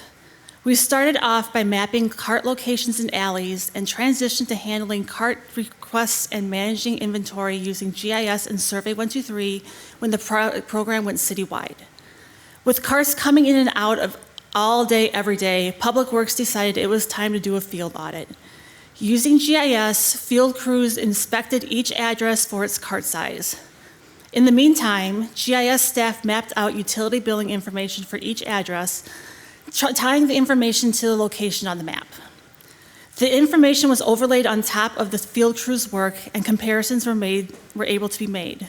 Most of the community is being charged the correct amount for their tipper cart, but others are not. Staff are currently working on making sure cart sizes match what's being charged by utility billing. And if you're curious to know, I did some counting before I came here today. About 2,100 residents or customers are not being charged the correct amount for their utility cart, so they might be paying too much or too little, depending on what kind of cart they have. And if everybody were to pay exactly what they have today for their cart, that would equal about $160,000 per year in revenue for the utility billing department. The final project I'm going to talk about tonight is one that we supported last year. We're in the process of building an MS4 application for field inspections. Last year's project worked, but not in the way staff were hoping. We looked at the possibility of hiring a consultant to do this work again. By doing the work in-house and not hiring it out, we're not saving time, but we are saving over $30,000 in consultant fees. I ran a quick report a few weeks ago showing who is using our online GIS services. Without going into a lot of detail, there's basically 2 ways that people can access GIS. They can access it through their desktop computer or through the web. We have just over 350 users registered for our web-based data, and even more with desktop available to them. This is a week's worth of logins. As you can see, engineering, water, public works, and planning were more than half of the logged-in users. What I want to call your attention to is the number of contractors and partnering agencies that are accessing our data. The number of contractors isn't fully accurate. We have one login that's kind of a general login for all those users, so that number is a little bit low. The majority of contractors and consultants are using online GIS data in their own GIS maps on their desktops or in web applications. And most of those contractors are really interested in our utility information and locations. GIS offers support to a lot of different projects, and here are just a few of those. You don't hear about it a lot, but GIS touches just about everything in the organization. It's a lot more than just mapping, although you have seen and will see a lot of maps in all these budget presentations. Legacy systems are consuming GIS services for things like address data. We're using Survey 123 to engage the public for information related to things like Dubuque Shovel Crew, Adopt a Spot, cart and collection requests, tree requests, and many others.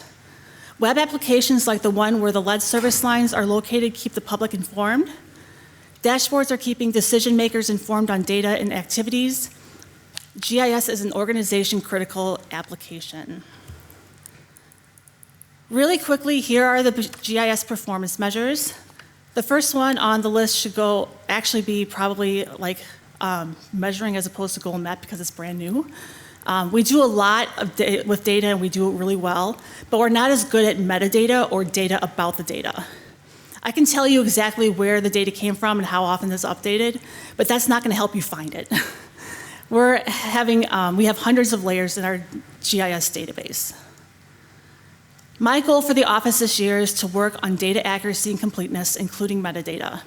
We'll be especially targeting that data which is public-facing so that users, including AI, can find GIS information about Dubuque that they're looking for. You'll also see a proposed drop in the total number of applications in GIS, and that's because we have a lot of duplication. So I'm just basically hoping to go through and clean up our online organization and make it easier to find things. And this has been a goal of mine for a few years, so you might have heard it before. We have all sorts of future initiatives in the next year for GIS, and these are just a few of those. I've already touched on a few of them. I'll be working with a consultant to upgrade servers in our database.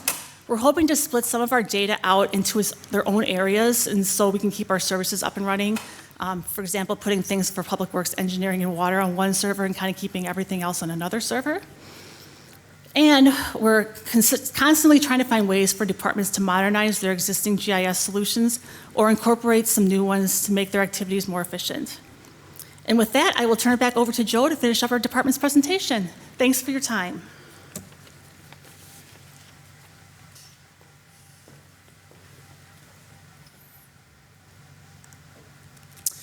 We have one recommended recurring improvement request for IT service management software, and that software will bring together several pieces that we currently use, just to highlight a few: asset management, patch management, software deployment, and our ticketing system. And I believe once we get this fully implemented, we will actually be able to eliminate some other software to offset the cost, but because there's some overlap between year to year and we have to do the conversion and the install of that, we won't see those savings for another year yet. We have 13 non-reoccurring packages. I was just going to mention or highlight two of them here instead of going through all of them. One of them is number 9 here, which is adding the enclosure for the City Hall third floor network switch area that's currently in the engineering offices, and it's just kind of in a wide open office area, and we've always wanted to secure that just in case nobody would bump anything, so that's in there. And then the other one would be number 11, the additional asset management equipment, and that also includes actually some additional spare desktop computers and laptops, so if somebody's computer is inoperable or needs to be fixed or whatnot, typically we would take that and bring that back to our office, and then they would be without a machine, whereas if we had some spare machines, we would be able to give them one of those so they could keep working without any downtime at all. So we have 3 capital improvement projects that have been recommended. The citywide computer and printer replacement, our network security risk assessment, and replacement of some of the oldest network switches in our network. The Information Technology Department plays a very crucial role in the area of public safety. We take care of the cell phones that are on the FirstNet Communications Priority Network. We support all of the public safety applications, network, and devices. We also support the Emergency Operations Center and its technology. We have implemented resilient systems across the network and the city. We also support a lot of the emergency management tools, such as the mobile in-car computers, the EMS cardiac monitors, and all of the body cameras. And as Tim mentioned, we also safeguard our data and protect our critical systems from cyber threats. These are the information technology performance measures. A few I wanted to point out are the positive user satisfaction rating for the help desk tickets that we attend to, which we continue to make progress on resolving quickly and correctly, and user security phishing testing, which continues to make improvements while training users at the same time for what to spot in fake emails that come in. And that is all we have for tonight. I'd like to thank the mayor and city council for its support, the city manager and his staff, especially along with the finance and budget staff. And lastly, I'd like to thank all the IT staff who I personally think are collectively the best IT staff around. So I'd welcome any questions you have. Thank you. All right. Thank you very much. Joe, Timothy, Braden, and Nikki for your presentation. We'll go to public input first. Do we have any public input on the IT department budget tonight?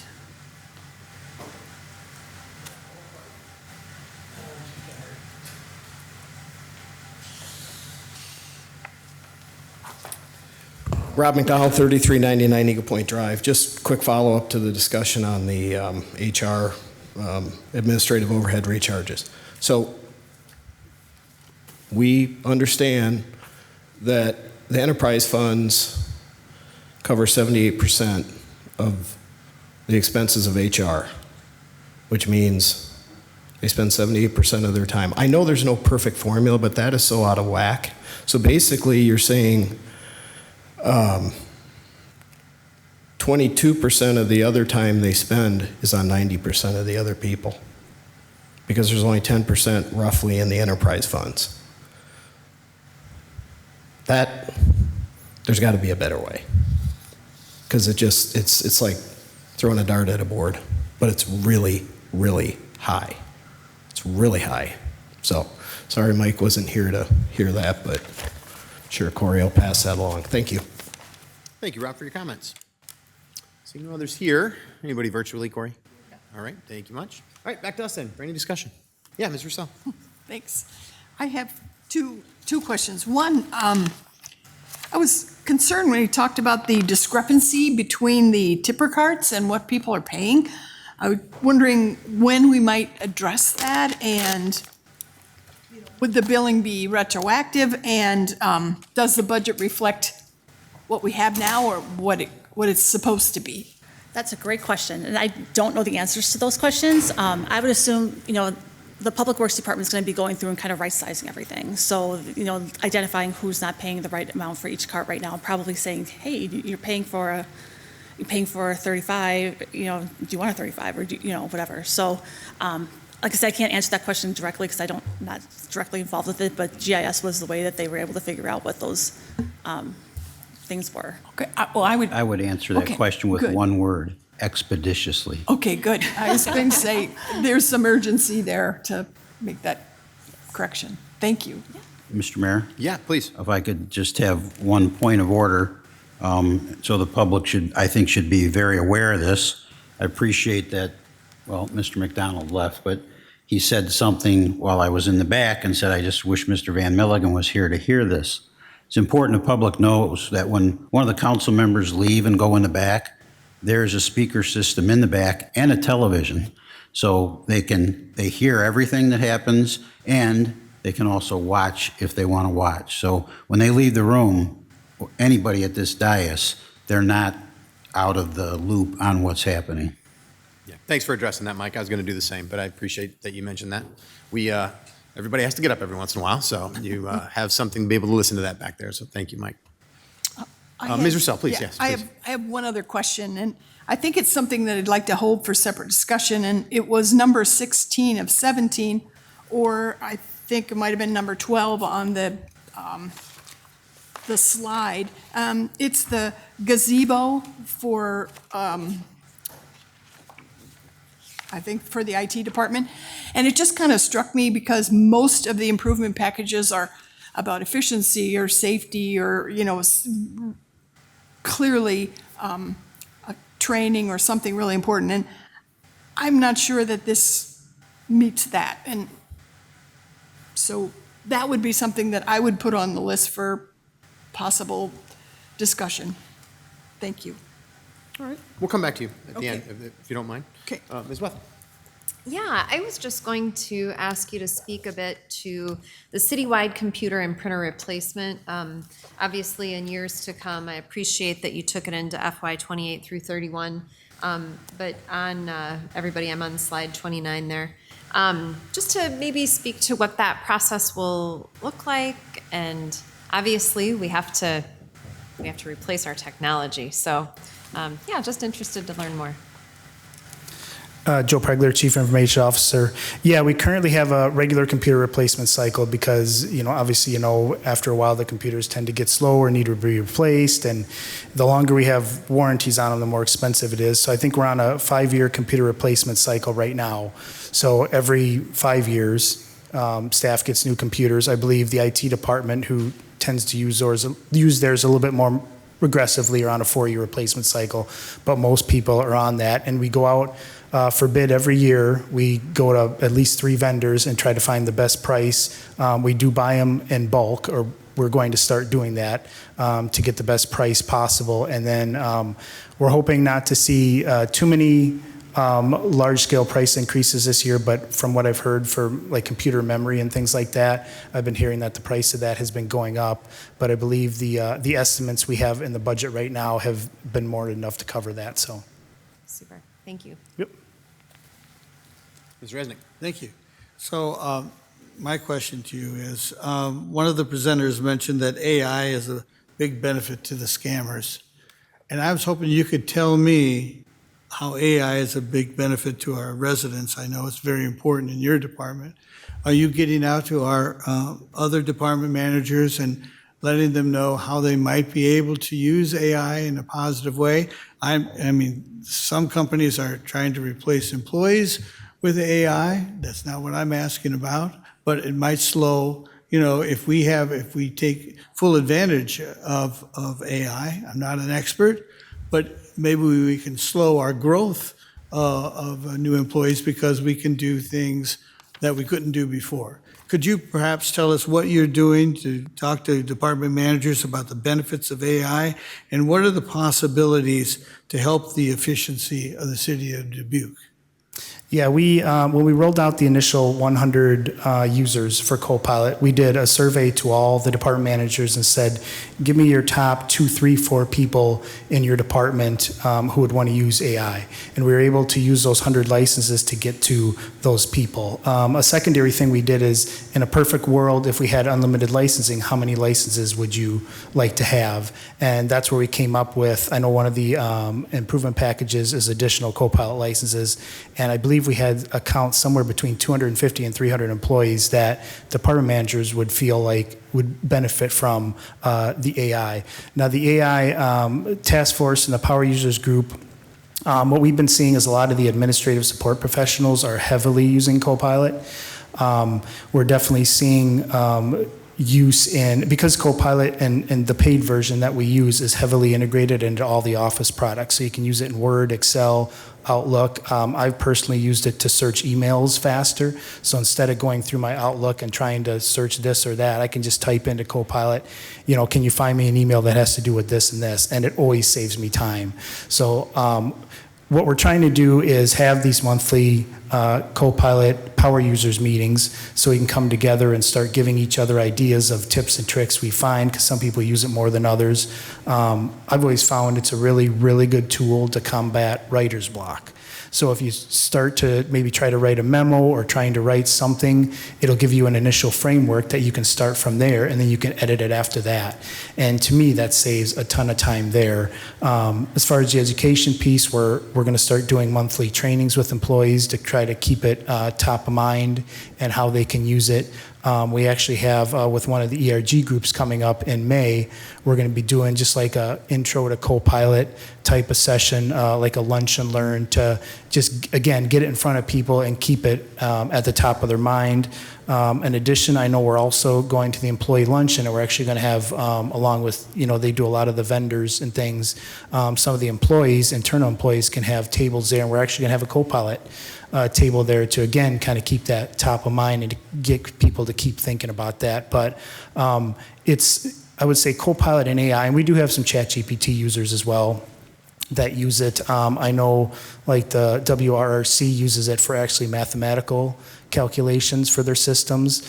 Another one, I know there's at least one employee that uses it to write code for certain applications. That's a benefit, but it's definitely a thing where we're learning from each other, and there's new features coming out all the time in Microsoft Copilot and other uses. So we're really excited. We're also seeing it in a lot of our existing software, our document management software, our enterprise resource planning system has got some AI components that are coming and that they're introducing that should, I think, help maybe like process invoices quicker, things like that. So we're very excited where it can go, and I definitely feel like we're all learning together at this point. So. Thank you. And one last question. That is the security of Copilot. I know, it helps in all those different ways, but it gets a lot of information about the city of Dubuque. And I just want to make sure that all our citizen data, all our city processes, that can be verified, that they are not getting access to any of that. None of our data is leaving because we're using these services. That's my question.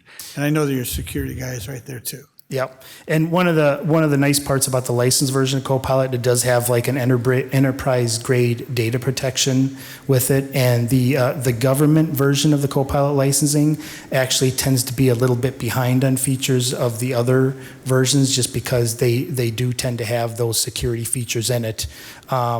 Also, as I mentioned, I have the artificial intelligence appropriate use policy that has all that laid out about, not putting in personally identifiable information into it and safeguarding against that, as well as we actually have a video that any employee that is going to use artificial intelligence tools needs to view to make sure they understand the safeguards necessary. Great. Thank you very much. I just know whenever I dabble into that, it says this answer has been supplied by AI, so it might be wrong. Yes. And so is it really saving us time? And in all those different ways that you mentioned, I can see how they're time savers. But for really big answers, we don't rely on just AI, right? We have our own. This is for all departments to answer this, but like you say, it changes. It's just mysterious enough that we know what's really going on, or we think we don't know what's no. But I'm glad that you're looking at that, looking it over, taking it seriously, what's going in and out of your department. Yep. Thank you, Mr. Mayor. Mr. Staver. Going back to AI, do you ever, as AI improves, do you ever envision maybe a department assistant that would help individual departments process information or provide data and maybe somebody that doesn't know how to use it, let them explain the prompts or the goal they're trying to achieve? Do you ever envision a person that could do that for all the departments in one location like that? Possibly in the future that may be necessary. We're kind of taking like I said, a train the trainer kind of approach now, where some of us use it more than others, and we try to teach each other. And actually, the ERG group presentation is actually going to be given by our own city employees that are telling their experience of how they used it. So the training video is? Yes, well, the ERG, it's just going to be like an intro to Copilot training session where we're going to talk about like how to build a good prompt, things like that. We're just starting to get into the AI agents and how to use those. When I met with the Economic Development Department, they had some fantastic use cases that I feel like we could pilot with them. So that's coming shortly. It's kind of we're just kind of tiptoeing as we go to learn things. And then I just had one other question. It's not, so going back to the Outlook AI individual licensing, is there a reason that's not kind of charged back to the individual department that's getting the? We do charge back all of our Microsoft licensing right now, so we do that, yes. Okay. That's all. Thank you. Yep. All right, anybody else? All right, well, let me first say thank you very much for all this information. I do really appreciate it. I know you're in a period of transition right now. There's been a move, obviously, physically to a new office location, but then with that, you've also added a couple departments that were in other places, a couple of people who were in other places, and I think from what I see, I appreciate those moves. I think it seems to fit really well together. The puzzle seems to be fitting well. So I'm glad you're doing all that, and I can understand, a lot of the improvement packages that you're asking for and why you're asking for those. But it does bring us back to the gazebo. So can I maybe ask to begin? Like, can we talk a little bit about this? Yeah. You're in a new place, which is, I think, unique compared to other departments. It's a unique spot out there. And out there at what we call the Bright Minds campus, it's you, it's 911, and it is going to be finance too, Correct. right? Yep. No other departments. Am I missing anybody? That's it. Okay.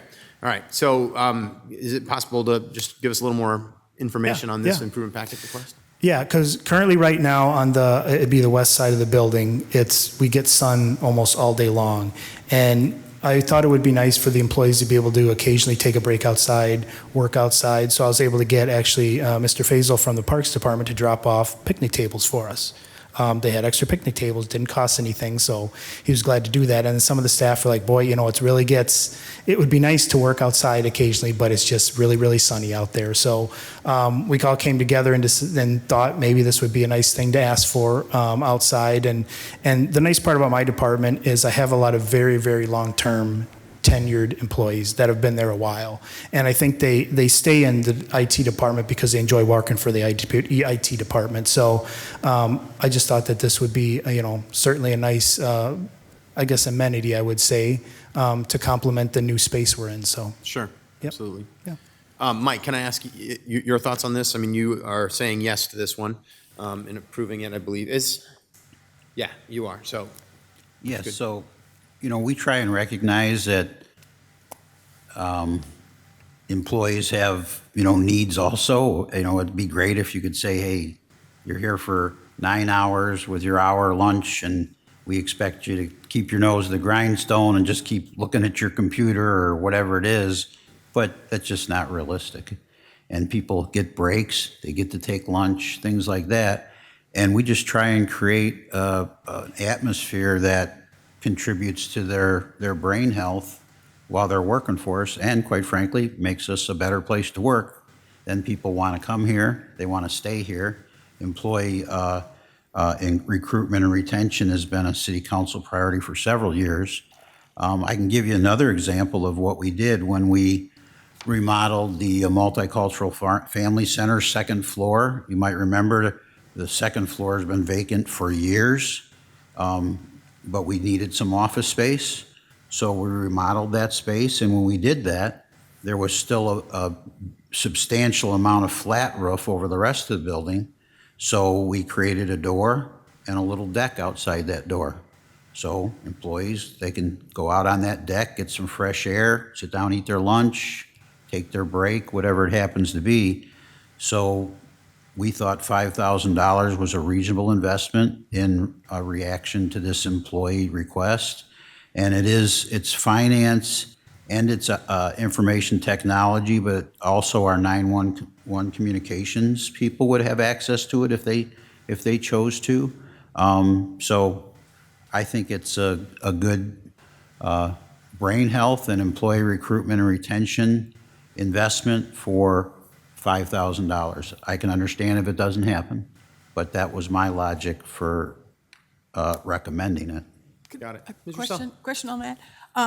Does this say that this is going to be repaid through that TIF loan? So it's not going to, if we choose not to do this, it's not going to impact the tax. No, you're correct. So the funding source is a one-time revenue source for a one-time expense. And so if you choose not to do it, it will just add to the reserves. It won't lower the property tax levy, because the property tax levy is based on recurring expenses.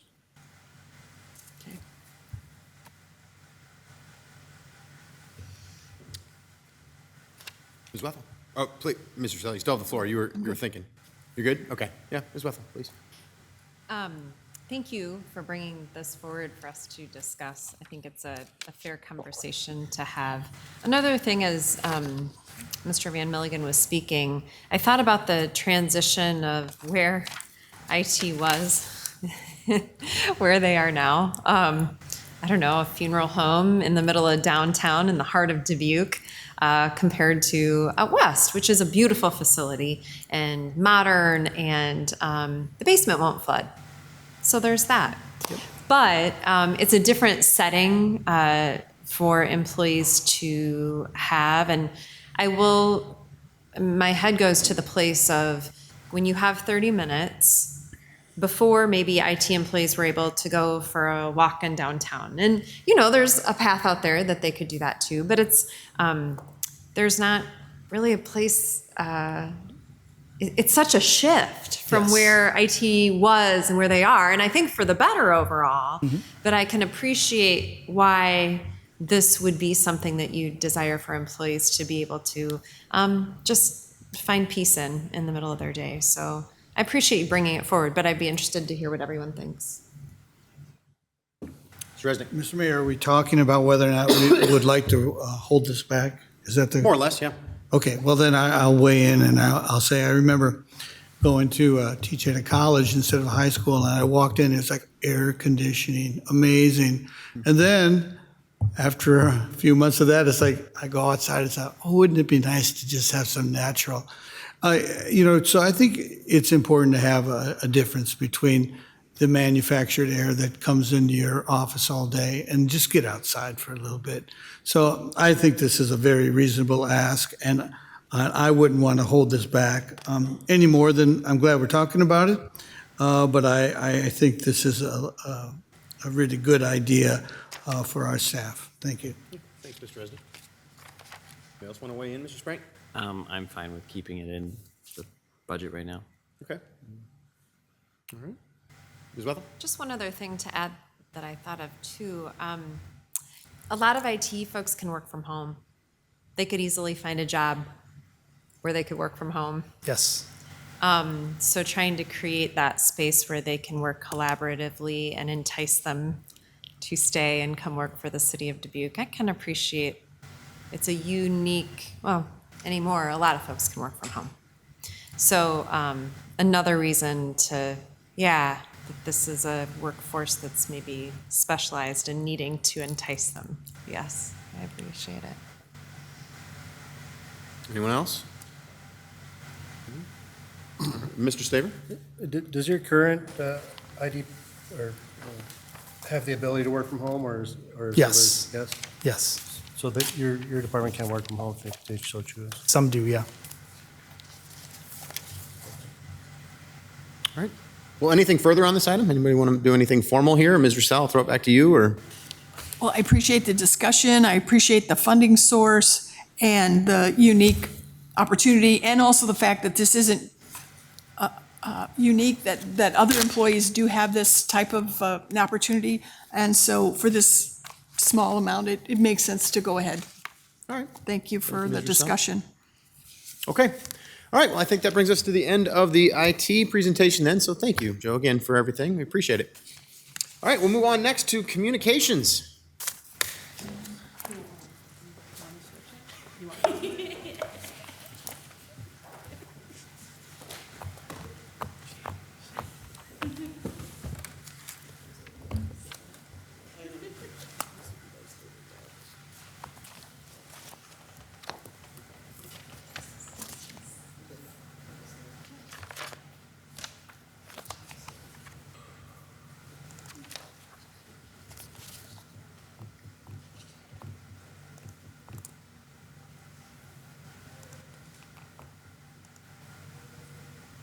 I was going to ask if you need an IT department person before they run away, but we seem good now. Okay, good.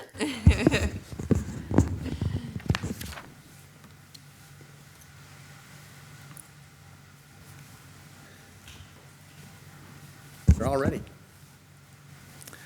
Good evening, Mayor and Council, city colleagues, community members. Randy Gale, Public Information Officer, representing the Communications Office this evening. Our office's mission is to increase awareness and understanding of city services and programs and facilitate increased transparency of Dubuque City government to promote resident and stakeholder trust and satisfaction.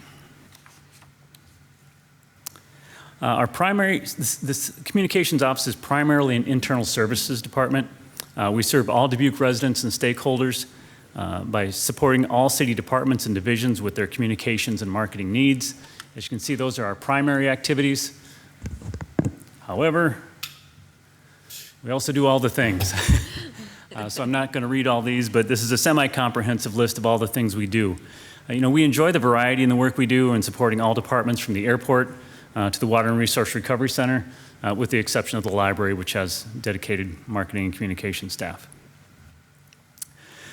The comms office staffing, 6.25 FTE. We have 3 communication specialists, Kristen Hill, Jesse Gavin, who are both here this evening, and as of April 6th, Emily Russ joined us. So the 3 of them and me are located in City Hall. And then the media services activity is led by multimedia specialist Felicia Carner, also here, and includes video producer Eric Moeller in the back, and a summer intern. They're located in the City Hall Annex. We're a small department, so teamwork, commitment, and flexibility are critical, and I'm grateful to lead this team. A quick recap of just a few highlights from the past year. I want to talk about air service marketing briefly. All messaging that was done to promote air service at the Dubuque Regional Airport, digital, print, radio, video, social, outdoor, was conducted by the communications office team. I think that was very beneficial, that we were able to do all that in-house. We were able to be very flexible and nimble when changes occurred with that program to make changes. Also, I think it was a very cost-effective way to do it as opposed to working through an outside agency. And it was a significant portion of the entire team's work. As I said, graphic design, video, media buys, digital marketing, social marketing. So that was all done in-house, very intense for a period of time. Also on that list, I want to mention infrastructure projects. From public works and to engineering to water, we assist all those departments with project notifications and community engagement for their projects. Pet licensing. Still doing that campaign right now. As you know, we have a new pet licensing vendor. So a campaign to introduce that new vendor to current license holders, but also promoting pet licensing in and of itself as something that's underway. You recently saw the police department's new annual report. We did a city services guide, revised city service guide that was distributed to all residents in May of 2025. Publications are also a significant part of what we do. The City News newsletter and utility bill inserts are mailed out with all utility bill mailings. So in the months where there's not a 4-page City News newsletter, there's a utility bill insert of some type. It's a flyer highlighting a new program or initiative or just reminding folks about different things. The City Services Guide, as I mentioned, we updated that and sent that out to all residents last year. City Focus Magazine, and the Let's Go Dubuque Activities Guide, which I'll talk about here in this next slide. Wanted to highlight all the support that we provide for the Parks and Recreation Department. Our staff designs the Let's Go Activities Guide, which is a catalog of programs offered by the Recreation Division, Multicultural Family Center, and the Carnegie Stout Public Library. That publication is published online 3 times a year. Also, upon request,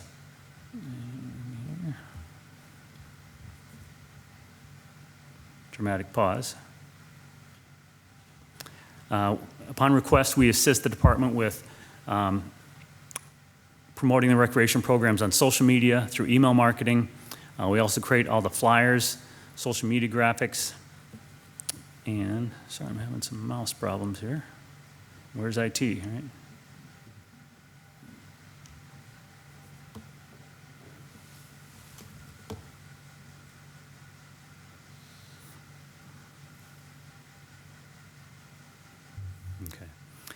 So we create all the flyers, social media graphics, registration forms, and most online content for Bunker Hill Golf Course, the Port of Dubuque Marina, after-school sports programs, adult athletic leagues, Miracle League of Dubuque, the pools, the custom outdoor banner advertising program, and major events that they do. We were also involved in public input opportunities for the Parks and Recreation Master Plan process and new park projects. And then also media services is great about going out and getting photography and video of lots of different types of programming and events that are offered by that department. Staff recruitment support. You heard from HR earlier, but we also assist in recruitment. especially with Parks and Recreation temporary employees every year. Right now, we're kind of wrapping up that campaign to recruit all those employees that are needed for the summer. We've also assisted significantly with the fire department and police department recruiting with paid digital and social advertising. We also help recruit for boards and commissions and just the occasional social media posts for general city jobs. And we see that those posts consistently generate the most clicks of all our Facebook posts. Additionally, we developed a recruitment packet for department manager positions, so that's no longer something that we need to pay a consultant to include in their scope of work. So some savings there on those costs that you talked about earlier. Accessibility. I want to talk about this for just a little bit in depth. Our goal is to make information accessible to all residents and stakeholders. Over the last year, we spent a lot of time to become compliant with the Web Content Accessibility Guidelines, WCAG 2.1 Level AA, which is a technical standard under the Title II of the Americans with Disabilities Act. This requirement ensures that residents with visual, auditory, physical, and cognitive disabilities can fully access municipal digital services. The rule covers all digital touchpoints, including public websites, videos, mobile apps, social media, and third-party portals for utility payments, for things like utility payments or parking tickets. This is a federal mandate that is requiring significant staff time and software purchases. And just to give you some context, the city website has nearly 1,700 pages, over 1,400 images, over 18,000 links, and over 8,000 links to documents that all must be compliant. In terms of videos, the videos that we produced have to have descriptive audio. Now, if you're familiar with that, that's where if someone who is visually impaired has a video playing on their television or device, it explains exactly what's happening in the video. So, for instance, if it was this council meeting, in addition to having my audio, the words I'm saying, there would be audio explaining what was happening in the room as I walked up to the microphone. All those things. So our videos have to do that. We have to do captioning. And just for example, in calendar year 2025, we captioned 7,075 minutes of video. Not a cheap, not an inexpensive undertaking, so it's reflected in our budget. Another significant thing to note there is PDFs on our website. They have to be completely compliant. And when we started the process recently, we found there were 13,000 PDFs on our website. So there was a software purchase involved to automate that process. It also automate every PDF that is put on our website going forward. We also purchased some software in December 2024 that helps us identify potential accessibility issues on our website. But again, it just helps us identify them. It does not fix them. So there's a strong manual component. Kristen Hill has helped a lot with that. She's tried to dedicate 2 to 3 hours each week to manually review and fix all those identified errors and warnings. Let's see here. It's also ongoing. It's not a one-time thing, and we have to keep doing this going forward. And I should have mentioned, too, the deadline for us to be compliant is April 24th of this year. So we feel we're in a good spot with that, though, thanks to a lot of work that staff have done over the year. It was just in March that we purchased the software for the PDFs that I mentioned. It's actually an AI-powered tool that automatically converts those documents. Also want to just mention the graphics you see there on the bottom of this slide. The first two that show errors and warnings are the results of that software that scan our website weekly. So you can see that we're 93% compliant in one and over 99% in the other, compared to the industry average of just under 80 or almost 87%. So, sorry. So that has taken a lot of time over the last year. Facilitating transparency. How does our office do that? Well, what we're doing right now, live broadcasts and streams and archives of city council and zoning meetings. We operate the PEG channels on Mediacom, the Mediacom and IMON systems, which are also streamed on our website, streamed live on our website. And then the meetings, of course, are streamed on the website, Facebook, and now YouTube. Talk about that in a minute. Also through the promotion of the city budget process and public input opportunities. Our office does a lot for that as well. Also providing project and initiative updates, the videos that we occasionally show to you on different things that are going on. And also just the website, the city website, in terms of the modules that it offers, not only for the public to register to get updates on things, but it gives staff and departments tools to push information out to residents, even bid postings, calendars, things like that, and also just so that our office does the overall management of the website. Media relations.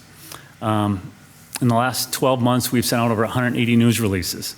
We also coordinate responses to interview requests and media inquiries. And just for some context, I received over 390 emails from one reporter in the last 12 months.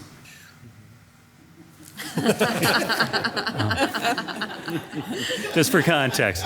And you know, it obviously varies from day to day. I think the record is working with 5 reporters in one day. It just depends what's going on, what the news cycle is, what we have going on, but that is a significant investment of time as well. We also offer interview prep and media training for staff who may not be comfortable talking to media, but we try to support that as well. ODAA, other duties as assigned. Some things that we do that you might not expect. Signage design is something that staff do. You can see the other things on the list that may or may not be of surprise. I just want to talk a little bit about signage for the Park DBQ program. You know, as you know, new gates and payment kiosks have created the need for new signs on the city's ramps, including 5th Street, Central, Five Flags, Intermodal, and Locust Street. Kristen actually developed the Park DBQ brand and has assisted the parking division with sign placement in each ramp, designed the signs, and has met several times with the sign vendor to ensure proper installation. Those signs notify people what level of the ramp they're on, communicate payment options, provide directions to the new payment kiosk to pay on foot or with cash. And you know, just a lot of those things. So Kristen will continue to support that effort as the parking division continues to implement that new technology. Anytime we roll new technology out or new systems out, departments come to us to help them convey that information and conduct public information or education campaigns. Quickly go through some performance measures. Notify Me subscribers for our news releases. Again, Notify Me is the module on our website where anyone can sign up to receive our news releases as emails or text notifications. And I'll also point out some of these data points are snapshots in time. Some are more measurements over time. So this one you'll see is where we're at currently in FY 2026. Social media followers, again, this is where we're at this time currently, and this is a combined total of Facebook, X, Instagram, LinkedIn, Nextdoor, and YouTube, which is a new metric for 2026.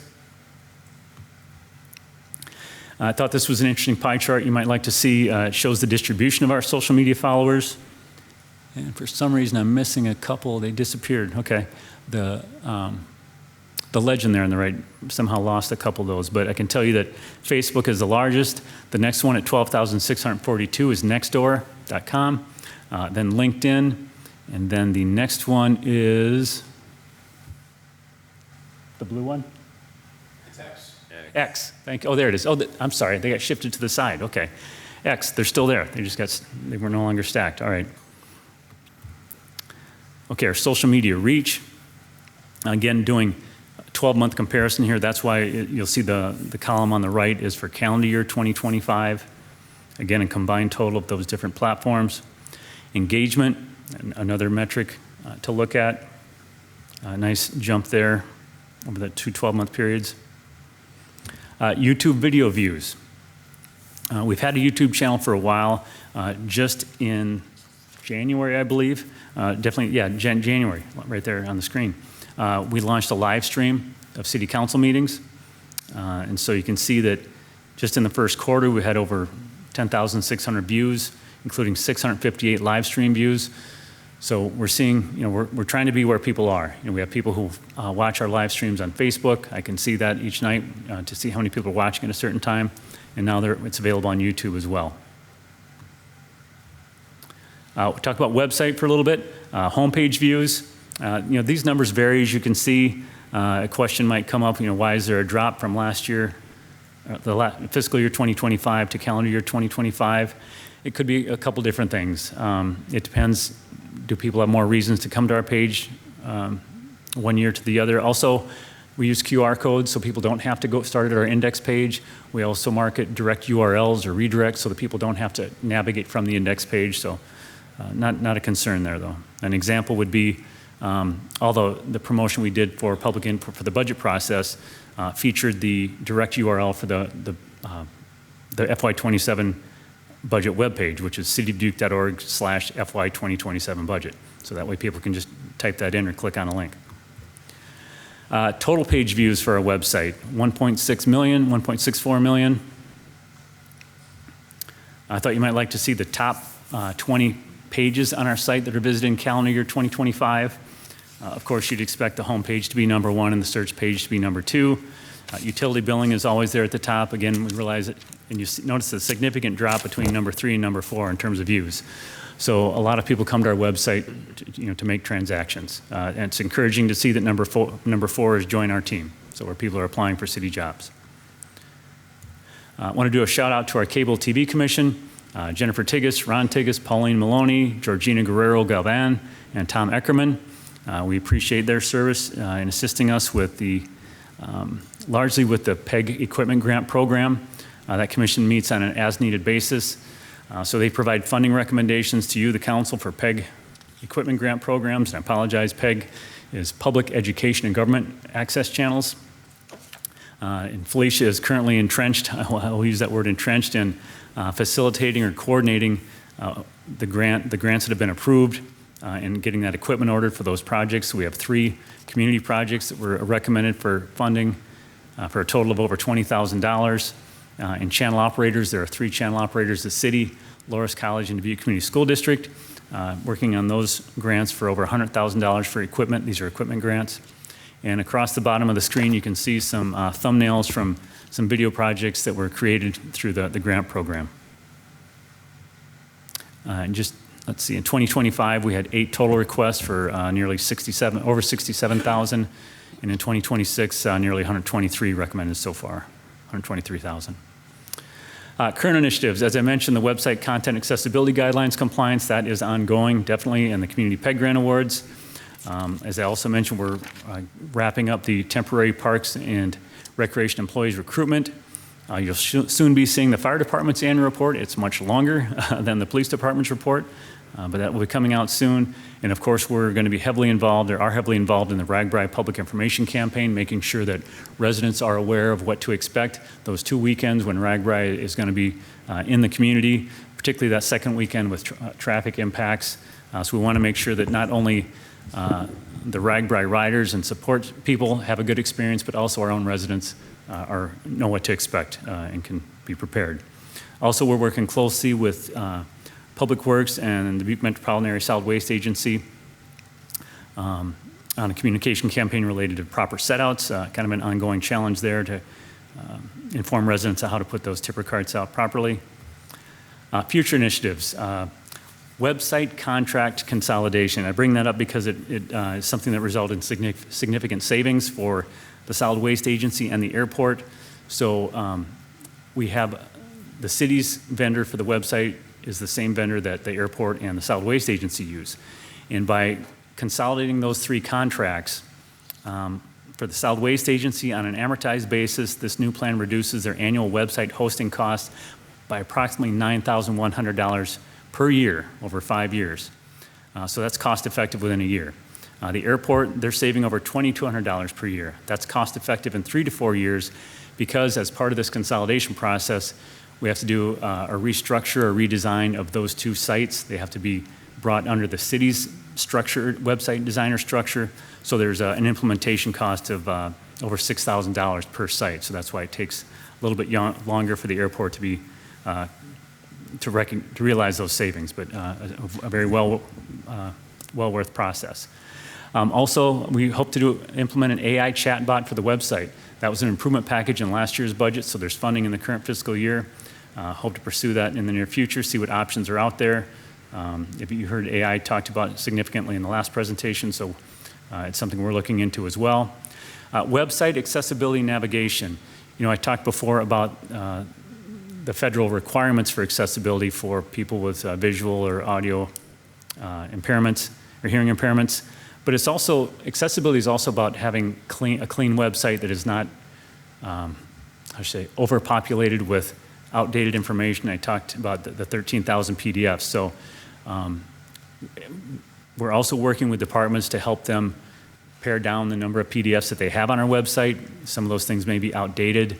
old information that we don't want something to pull up in someone's search, whether it's a Google search that obviously searches our site, but also the search function on our website. So accessibility is also about limiting the clutter that people have to get through to find what they want to look at. So we're always working on that. We've made a lot of progress in the last couple of months, I believe, with that. Also, always looking at navigation, making sure that if there's a way we can simplify navigation of our site. As I said, it's nearly 1,700 pages. But it is kind of the central repository for all city information for people who want to take a deep dive and look at the details.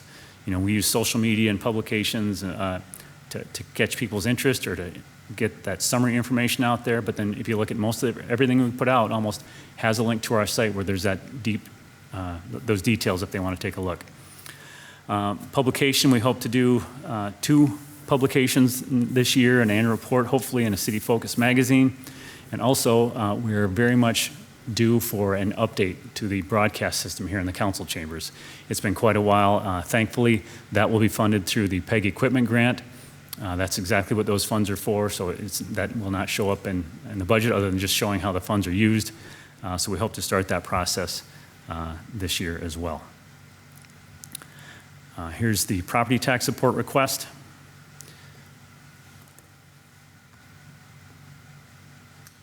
And here's a photo of the full team, and we thank you for your time and attention tonight. We're happy to try and answer any questions you may have. All right, well, thank you so much, Randy. Well, first we'll go to public input. So do we have any public input for the communications department tonight? Not seeing any here, all right. Chris. And then anything virtually? Nothing virtually, Corey. All right, thank you very much. All right, back to us then for any discussion. First, let me just open up, Randy, by saying that, when I talk to a lot of other mayors and city council members and city leaders, all across the United States, really, and I kind of am quiet sometimes about how good you guys are because I feel almost bad about it.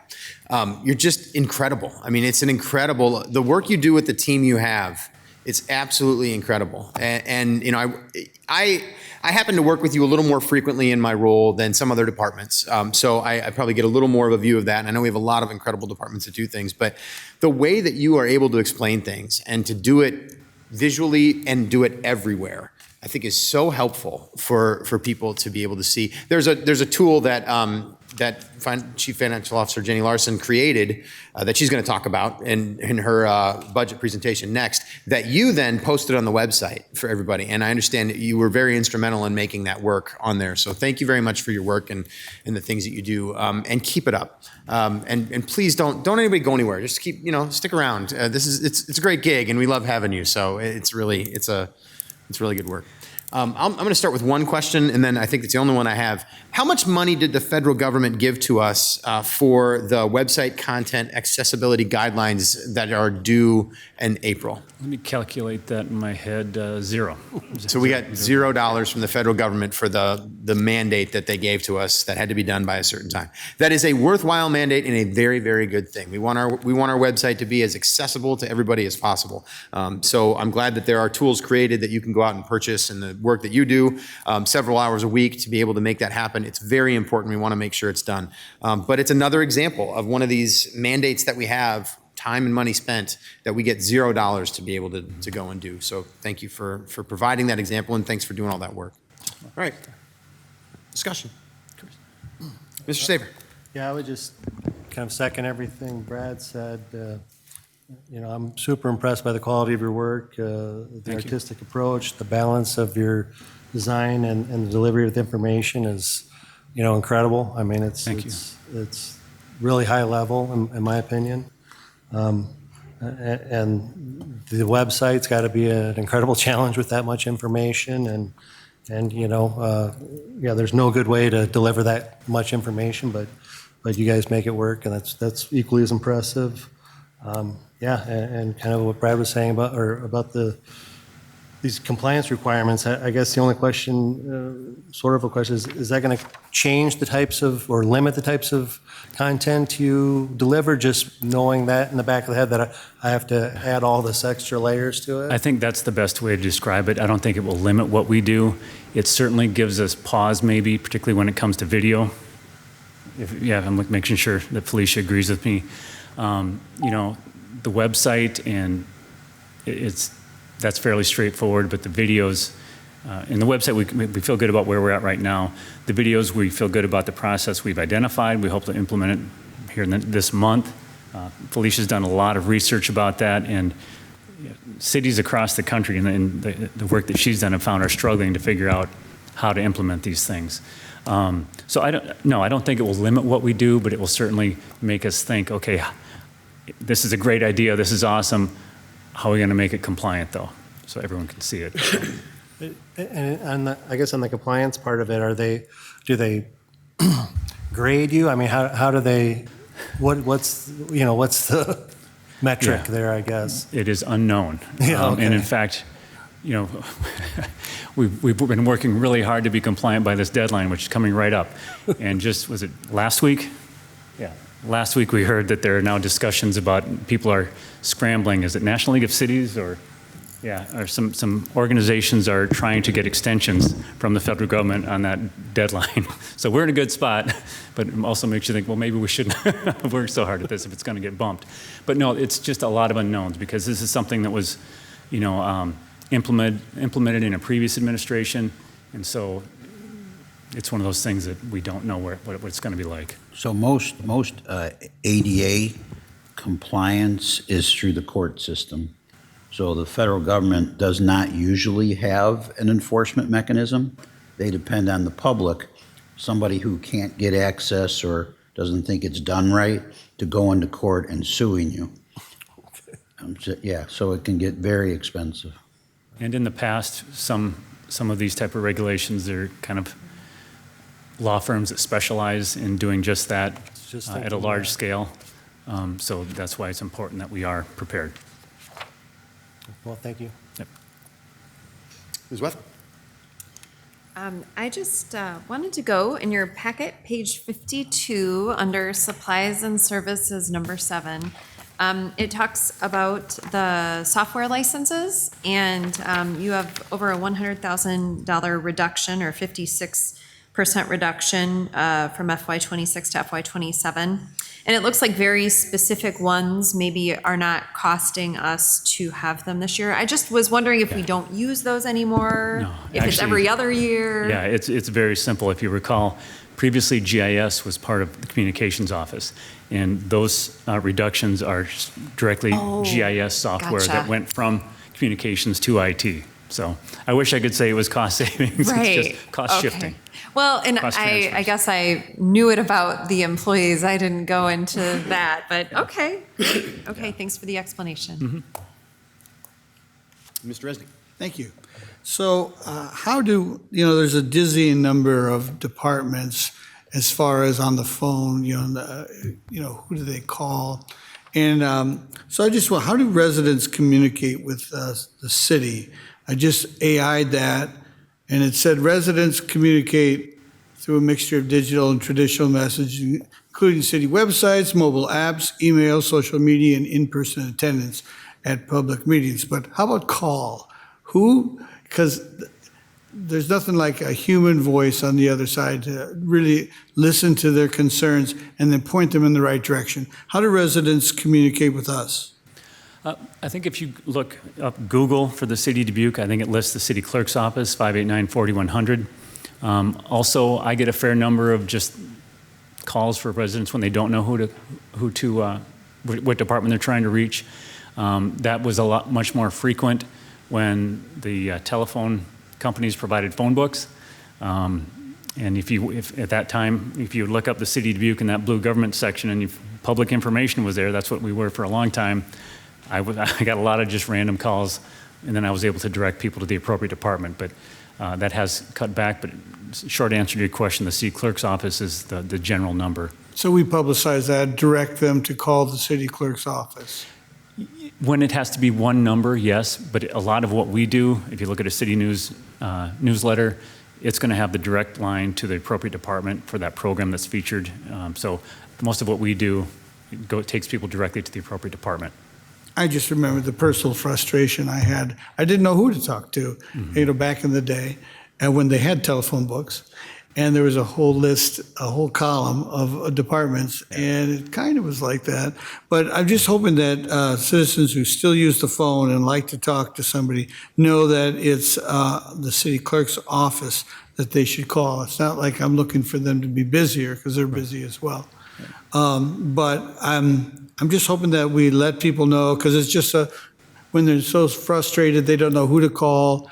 Then so they don't call anybody, they don't get information, and not everybody uses the internet and follows Facebook and all that kind of stuff. Yeah. So we're looking for Facebook content or connection. We don't, and you give some things, put some things on the website, but not other things, right? I've noticed that on our website, the Facebook, City of Dubuque Facebook, we sometimes highlight certain things, but not everything that goes here. How is that determined? Make sure I understand your question. Why do we only promote some things on Facebook, but not everything? I guess it's specifically like stories from the Telegraph Herald. Say there's 5 different stories about what's going, stories on the city, and not all of them get into our Facebook, on our Facebook page. Do you just look for ones that you would like to get some contact with citizens and feedback, or how do you do that? Yeah, it depends. Obviously, news media have,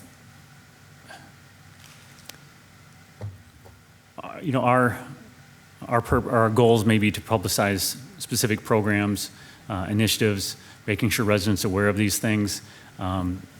Media may have a different goal with their coverage of certain events or news items.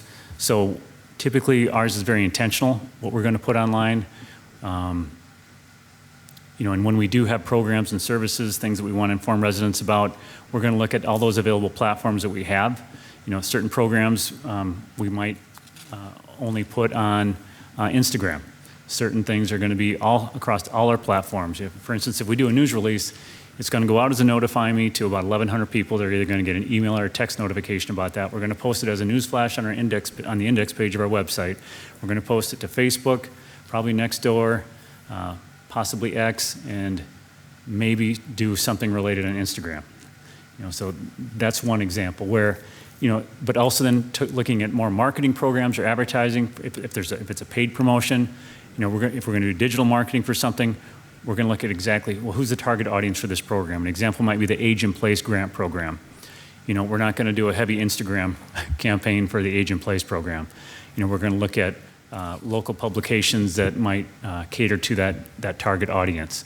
We might do print ads in the Telegraph Herald and the Dubuque Advertiser, or maybe look at radio advertising. So it just depends what the program is or what the exact need is for that communication need. Great. So Does you that have answer a your process that goes Oh, through, yeah. which is great. And I would like to agree with the mayor again that it's a wonderful work that comes out of your office and your wonderful employees. Obviously, it's really invites, it gives you a lot of great information, and it really invites your connections. They're interesting things that you publish. I like the bullet point ones. I like so many of the ones, the great pictures, makes people want to find out. It's inviting, and I know you're trying to be inviting to our residents to come to the library to see some kind of a program that they might be interested in. Everything I read and see is very well done, so thank you very much. Well, thank you. And Thank it's you, Mr. Mayor. a testament to the entire team. And you mentioned community engagement or input. I should have also mentioned we also help with survey development, survey deployment. Again, certain projects we are looking to get that two-way communication, get resident input. But we also appreciate the support of the city manager and you through this budget process. We couldn't do it obviously without significant resources, especially staff time. Anybody else? Ms. Leidig. Yeah, Mr. Mayor. Randy, on page 7 of your presentation, it lists air service marketing. You also touched on that air service marketing and how your department kind of facilitated some of that, and specifically on some of the purchase media. I know some of that purchase media, especially the different avenues of it, can get fairly expensive, and I didn't see a correspondent maybe increase in the budget or the expenses last year associated with that. Does that what department, did that run through communications or did it run through another department? The air service marketing budget was through the airport. Okay. So it was their budget, and then we administered it, or we implemented it. We developed the campaign and implemented it. So we were responsible for all the media buys, developing all the messaging and the assets. And that ultimately was funded from the city, or did they have funds set aside for that? There were a variety of funding sources, and I don't know if that's something that's going to be part of the airport's presentation, but there was a dedicated air service marketing budget within the airport budget, but then there was also funds from the DRA. There were multiple sources. I'm trying to remember the other ones.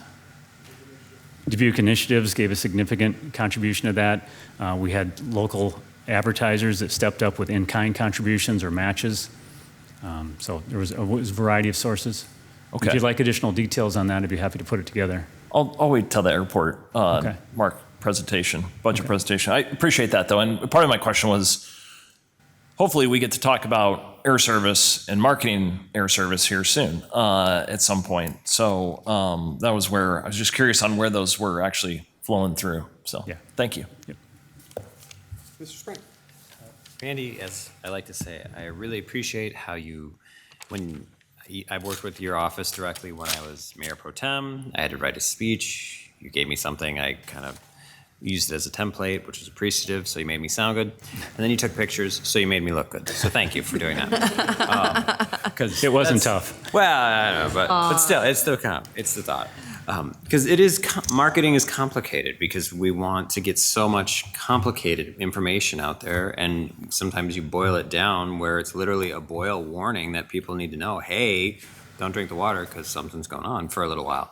And that's one thing that I think we as citizens sometimes take your department for granted, because you give out all this wonderful, great, beautiful pictures and videos and things, but sometimes the really important things get just sent out that we're not aware of that's important to us. So thank you. Thank you. It's always a balance, providing enough information to get people's interest and then providing access to the details if they want it, especially now competing for people's attention in a crowded media environment. As it is, it's a real challenge. I've been doing this a long time, and it's just a really challenging time. But we strive to be accurate and objective in what we do, and that's a luxury of working in the public sector. Thank you. Thank you, Mr. Mayor. Mm-hmm. All right. Well, I think that's everything from us. Randy and team, thank you very much for everything that you do, and thanks for the presentation tonight. Thank you, and again, a great staff to work with. So thank you. Excellent. All right, our final presentation this evening is the Finance Department. They've been with us every night, but now they get to stand up and say a few words.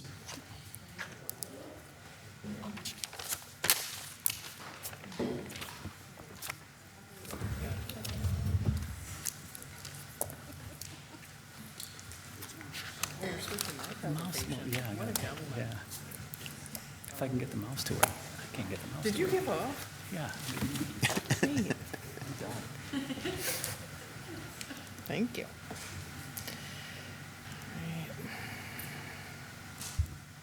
Short for me. Randy's smaller. Oh, we ready? We are ready. All right. Jennifer Larson, Chief Financial Officer, presenting on the Finance Department budget tonight. And I also have Chris Valet, Utility Billing Supervisor, here with me. He'll be doing the last half of the presentation. Of course, you know Laura Bendorf, the Budget Manager in Finance. Also, I believe here, Brian DeMoss, Finance Manager, and Tony Breitbach, Purchasing and Risk Manager. So here to answer all your questions. Our mission and vision statement have not changed, so I'm going to skip over that. We'll be going through all the services provided in the department in detail here soon. Wanted to mention a couple of new faces that came on board. We have Taj Chibnek. She started as our part-time project manager, and then we have Nikash Shea, who started as a budget financial analyst. So we're happy to welcome both of them.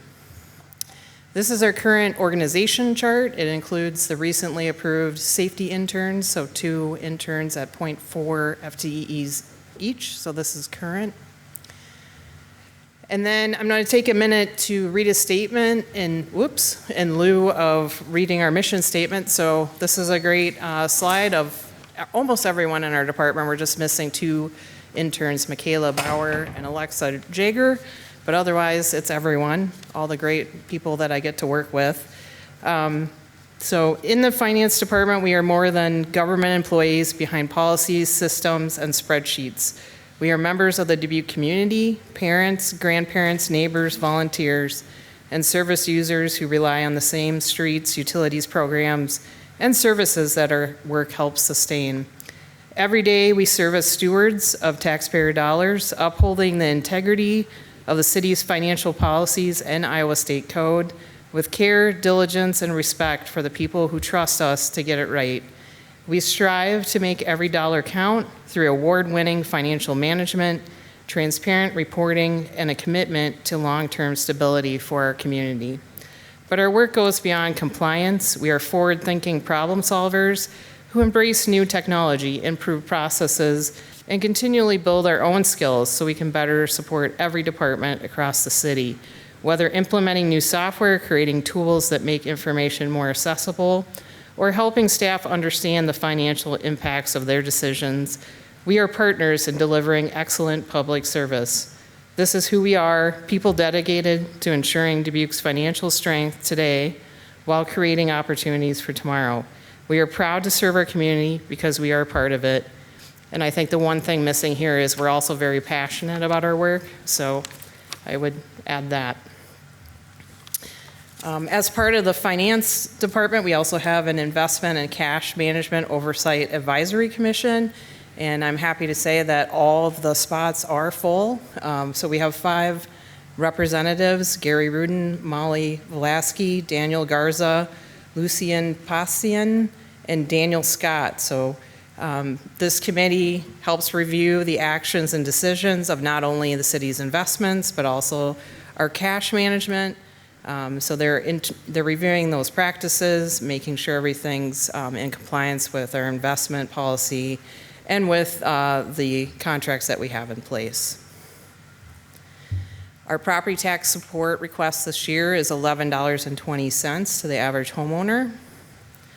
For performance measures, we have a lot of goals on track. We are receiving the GFOA Certificate of Excellence in Financial Reporting for our audited financials, and also the Distinguished Budget Presentation Award. We have a high percentage of city water customers using the online water portal and also using direct payment. We are improving the number of residents submitting a balanced budget in our Balancing Act simulation, and we need to work on additional public engagement sessions. Jumping into budget. Budget provides support for all budget activities across departments, oversee and manage over a $265 million budget, and of course maintain and enforce adherence to the adopted budget.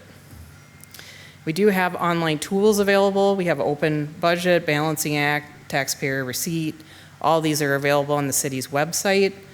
The budget staff also develop, manage the city's annual operating budget and 5-year capital improvement plan, and with that produce the residence guide, policy budgets, and CIP budget book. So just briefly, I wanted to touch on a couple of documents that I think are great that are produced by the budget staff and their summary. So every night that we have budget meetings, there is a policy budget volume, and every department, essentially the first page in that department is a summary of that department. So it shows the entire budget highlight for that department. So a quick view of what's in that department's budget. And then also another great document is Budget in Brief. That's in the residence guide, starting on page 62. And Randy and his great department also broke it out now on the website, so it's easy to click on the link. So 14-page document to get an entire view of the city's budget. Our Balancing Act budget engagement tool, where residents can interactively see our budget, definitely had a lot more views in 2026, jumped up to over 2,300 views. Very active budget season, I would say, so great tool. We also have, as I mentioned, other online tools. We have the dollars and cents brochure published by Communications, Open Budget Balancing Act, Taxpayer Receipt, also Open Expense. And I am actively working on improving the Open Expense portal. As I heard from feedback here in the council chambers, there definitely needs to be clearer explanations of what each column means, renaming columns so it's easier to understand, fixing areas where data is not displaying correctly, and then we also need an update of our financial crosswalk because right now our capital expenses are showing in operating. This was mentioned in the last presentation, but this was recently created as of yesterday at about 2 p.m. So there was a property tax impact estimator that I wrote the formulas for in Excel, and it allows residents on our website, on the budget webpage, to enter their 2025 assessed value and their 2024 assessed value. So 2025 is the assessed value for fiscal year 27, the budget that we're working on, and 2024 is the assessed value for 2026, the budget that we're in and the property tax that we're paid this year. So once those assessments are entered, it generates the right side, well actually the pie chart where you can see the breakdown by taxing body, and then it generates the chart on the right. So it generates all taxing bodies, because when you pay taxes, you pay not only taxes to the city of Dubuque, but to 6 total taxing bodies. So it allows you to see the change by taxing body. Just to jump into where you go to find your assessed value, Beacon is what the city assessor uses. So this is a screenshot of what that section looks like under valuation. So to find your valuations, 2025 is what represents what we're using for fiscal year 27, and 2024 is fiscal year 26. I'm just going to briefly walk through how residential property taxes are calculated. So this chart shows an actual assessment for a home on Kaufman Avenue. So actual assessment for 27 of $257,200, which went up from an assessment in 26 of $220,000. So about a 16.91% change in assessed value in this example. That's multiplied by the residential rollback. So because there were large increases in residential assessments across the state, the residential rollback was decreased, which means less of your property is taxed. So there was a 6.11% decrease in residential rollback, which results in a lower taxable value on that property if the rollback had not decreased. So that calculates your taxable value. In 27, in this case, it's $114,543. Then you divide that by $1,000 because by Iowa law, you're taxed on every $1,000 of your assessment, your taxable value. Then you multiply, in this case, the city tax rate, which is recommended at $10.16 rounded, which then brings you to what equals your gross city taxes.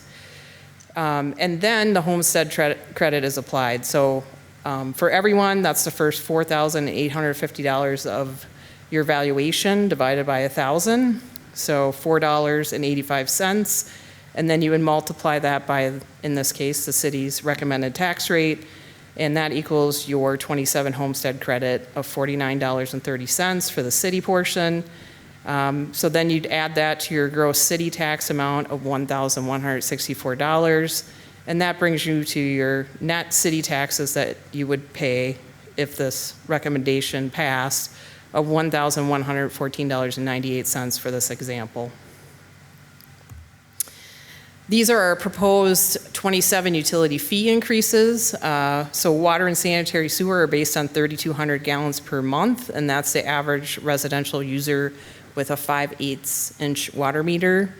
And just a reminder, low-income customers are eligible for a 50% discount on their base city utility rates. So water is a 3% increase, sanitary sewer is proposed at 9%, as well as refuse and stormwater, The total monthly increase is $6.77. Just an update, since Monday night, there is a 5 flags reduction in pay to other agency. So OVG is focused on driving down the subsidy while elevating their programming, and they're projecting growth in their adjusted gross income. So increasing the volume of events, adjusting rate schedules associated with rental and co-promotion.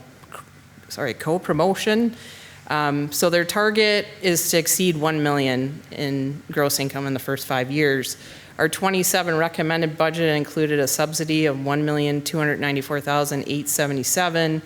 Our revised recommendation for the budget will be a subsidy of $1,201,155. That's a reduction of $93,722 in expense, which is in the general fund.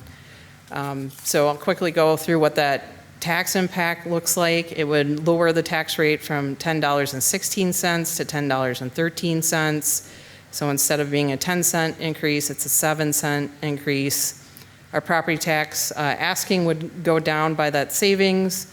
Residential would slightly change to a lower percentage. Instead of being 3%, it'd be 2.7. I also have the impact to commercial property owners by value. Using the average, it would be 17.76%. And industrial, again, using the average, it'd be 17.5%. Moving to fiscal year 26 highlights, still in budget. Every year in budget, there is annual department training done for every department. So this is done to strengthen all departments' understanding of the budget process and how to put their budgets together. So 2 weeks at the end of August, this training is done every year. We're continuing to leverage the ERP system and other software for efficiencies. We've developed systems to keep our project ledger in the system that tracks capital projects and balance with the general ledger. We are providing monthly project reports for capital projects to departments. And of course, all staff participates in continuing education. And of course, our budget works with all other city departments. We did receive the Distinguished Budget Presentation Award for the fiscal year 26 budget, so that was the 20th consecutive year, so that was exciting. Future initiatives, again, we're planning to expand budget engagement and continue our process improvements and, continue staff training on the budget process and also continue educating departments on the budget process. Moving into purchasing, purchasing supports all the procurement activities across all departments. They coordinate any joint purchasing efforts and citywide contracts, and they identify efficiencies and cost savings through purchasing and data analysis. They also manage a network of about 5,000 vendors, and they enforce our purchasing policy terms and conditions and manage the citywide purchasing card program. The highlights for 2026, they kicked off a electronic bidding software implementation. The software is called Ion Wave Technologies. So instead of doing all paper RFPs and RFQs, it's all going to be submitted by those submitting through electronic platforms. So everyone is going through training on the internal side of the city. They're currently in phase 2, so looking forward to go to an electronic process, which will be much easier to track.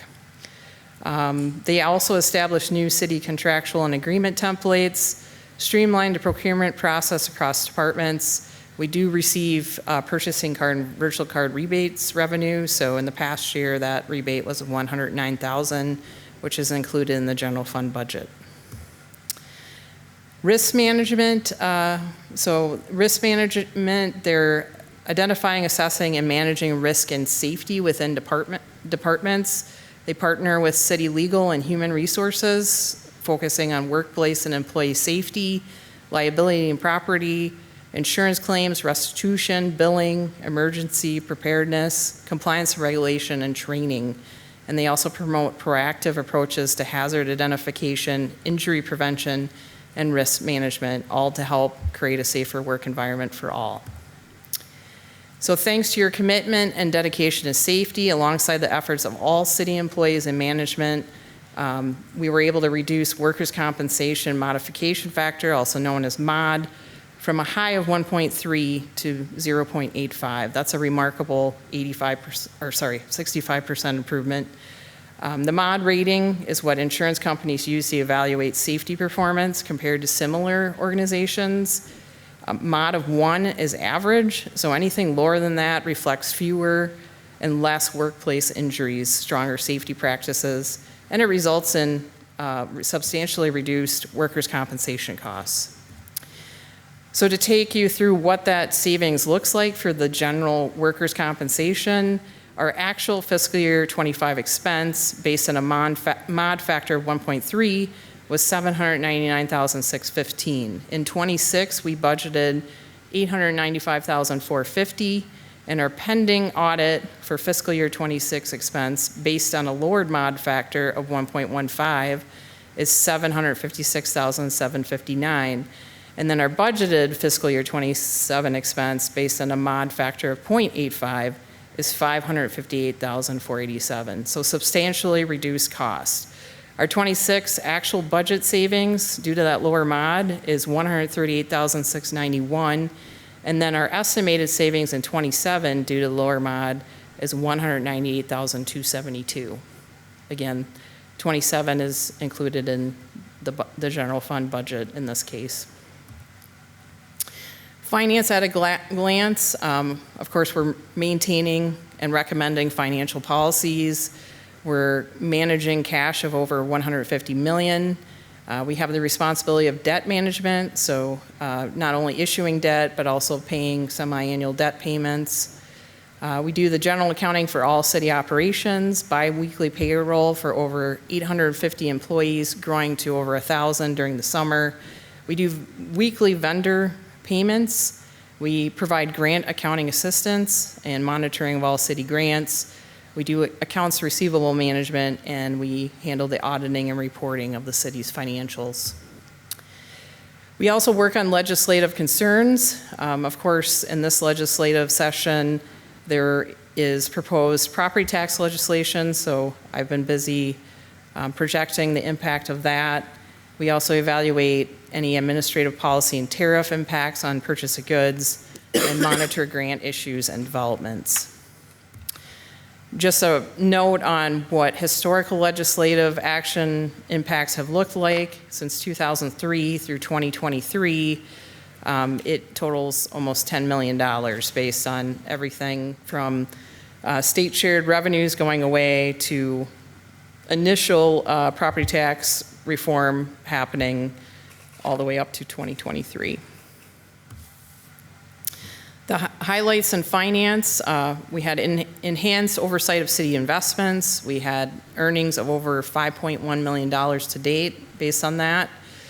We internally automated our annual comprehensive financial report, so that's the city's audited financials. We're leveraging existing software, and the 2025 financial report is expected to be finalized later this month.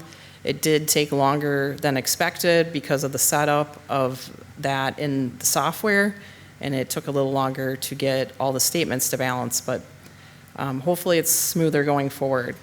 We also implemented employee access, which gave employees electronic access to their W-2s and their pay advices anytime they want to go into that portal. And we implemented electronic employee expense reimbursement with approval process electronically. So that was all done through paper. So we used to have travel reimbursements, for example, on paper, routed through email, and now it's all through our ERP system. We also implemented debt and investment software. So instead of having a large binder of debt schedules, it's all in the software, and the same with investment software. It's being implemented in here where it's much more automated. Looking at general fund interest revenue, in 26 we have a budget of $2.3 million. Our 9-month actual is 1.3. A revised estimate for 2026 is just under $1.7 million.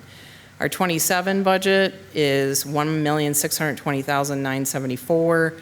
The reduction is due to all the interest rate cuts by the Fed, and it's based on some actual certificates of deposit that will mature in 2027. I mentioned the certificate of achievement for our financials. Again, that was 37 consecutive years. And then just a note on the credit rating. The last time we were rated was January 2025, and we were affirmed at the AA2 credit rating on our general obligation bonds. So the next time we'll be rated again is when we issue our next bonds per projects, which will most likely be after July of 26. This is a chart that shows our statutory debt limit used. In 27, we're projected to be at 33% with this recommended budget. And this is a chart that shows our comparison to other cities for statutory debt limit used. So we would be the 5th lowest of the use of statutory debt limit of the 11 cities with a population over 50,000. The average is 36.33. A look at our general fund reserve balance, projected to be at 27% in 27. There were prior questions about how much less if 25%. So if we went down to 25%, it would free up 1.9 million of non-recurring funding. This budget recommendation includes the creation of a state legislative anticipation reserve fund in 27. So the amount of that fund would be $2,642,369. That's generated from the repayment of internal loans to the city's general fund from Greater Downtown TIF. And this is being created due to the significant property tax reform proposals being considered in the state legislative session. So those reforms could materially affect the city's future revenue structure. If council elects to use any portion of this reserve fund before 2028, it should be limited strictly to non-recurring expenses, since it is a non-recurring revenue source. Just wanted to walk through administrative overhead as it is currently calculated right now. So there's different groups of departments and how they are recharged to enterprise funds. We have engineering, administration, and project management. So the cost not assigned to capital projects is split evenly between water, sanitary, sewer, stormwater, and general fund. So that's a 25% cost share. The general fund also receives that 25% cost share. Finance and general administrative departments, that's a net cost split evenly among water, sanitary, sewer, stormwater, solid waste collection, and general fund. Each of those have a 16.67% cost share, and then parking and landfill split a share. So they each get an 8.33% cost share. When I say general administrative departments, that includes finance, planning, city clerk, legal, city manager's office, communications, human resources, and GIS. Utility billing, which is within the finance department, is cost split evenly among the enterprise funds that utility billing bills for. So they appear on the customer bills that we are processing for approximately 25,000 customers. That includes water, sanitary, sewer, stormwater, solid waste. So each of those get 25% cost share of utility billing. And as we plan for future years, we will review these allocations to strive for greater equity in the cost sharing process. This is the city property tax rate comparison. So Dubuque's proposed rate at $10.16 would be the lowest rate compared to the other cities. The highest rate is Waterloo, which is 136.28% higher than Dubuque, and the average is 53.35% higher than Dubuque. Our future initiatives, we're looking to optimize our use of the debt and investment management software we implemented. We're also in the implementation training phase of ION Wave's electronic strategic sourcing procurement software. We are implementing a new training opportunity for departments called Finance Time, monthly employee series. So we're going to cover an array of finance topics based on department feedback. So we're actively requesting department feedback, which we're trying to respond to make things easier for them. And we're also looking to optimize our annual comprehensive financial report in the software that we've built it out in. And of course, part of the department will be moving to 7800 Chavanel with the IT department, accounting, payroll, and budget. That's just a couple of construction photos. So that's underway. Anticipated completion date is June 1st. So we would move after that. We do have 3 recommended improvement packages. These costs show the total cost for each of those. All 3 of these have to do with safety.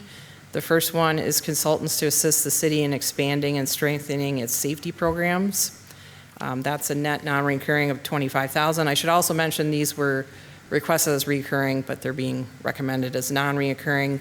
The next one is enabling rapid emergency response and support compliance with safety regulations, and that's identified through the safety walkthroughs that are done, audits, near-miss reports.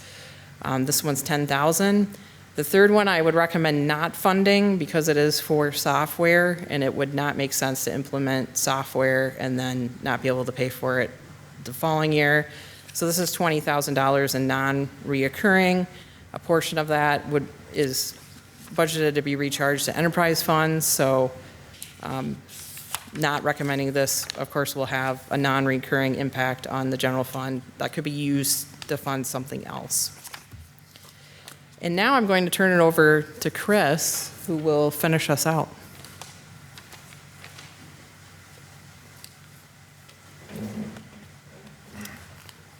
Good evening, everybody. My name is Chris Valet, and I am going to speak to you about utility billing. So in utility billing, we bill for water, sanitary, sewer, refuse, and stormwater. We currently have over 25,000 meters in service. We manage the customer database. We offer in-house customer service, an online customer portal, an offset program. We also take parking ticket payments, as well as distribute garbage stickers, yard waste stickers, and bill for large item pickups throughout the city as well. Uh-oh, what do I gotta click, Jenny? Got it. So our online customer portal has all sorts of things you can sign up for, including leak alerts, sign up for paperless billing, pay your bill quickly, and you can also sign up for auto pay to ensure your bills are getting paid in a timely manner, and you don't have to worry about it. Fiscal year 26 highlights in utility billing. We're comparing March 25 to March 26. Paperless billing customers is up from 20% to 22%, with just a little over 500 new customers on paperless billing. Auto pay is also up about 6%. Phone and online payments up 5%, and online users registered through the portal is up 11%. So as you can see, year over year, we are increasing every category we are trying to increase in the utility billing department. This talks about reduced fees. So last year, we had about 570 residents getting the reduced fees. This year, we are at around 646.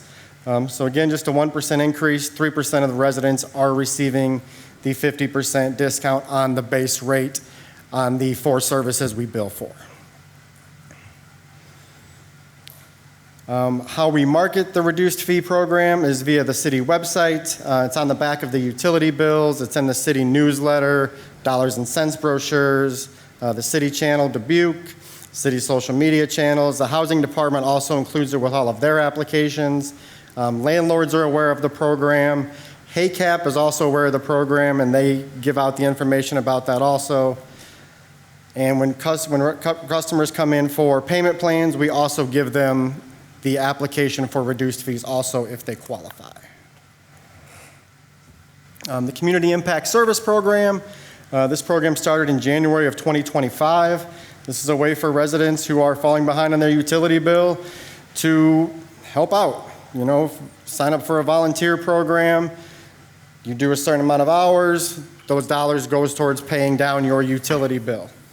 Right now we have 10 active residents in the program, and 50 have completed the program and paid off their balances that they incurred while they had the balance rolling up.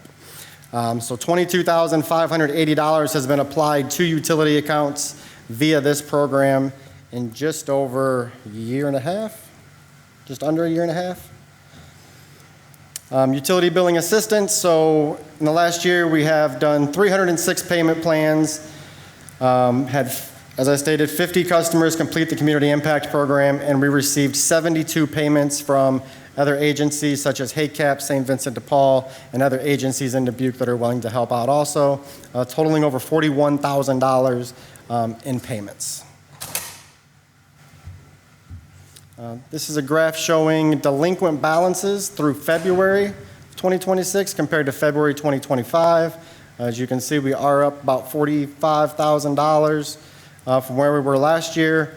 I don't have an answer as of to why. That's just where we are right now. We did just send 214 accounts to the county for tax liens back in January, and 1,200 accounts went to the collection agency in March. This is the first time we have done this since August of 2024, prior to when we launched our new Tyler program for utility billing. So we are expecting to see that number drop, and we will be continuing to do this 3 times per year rather than once every 18 months.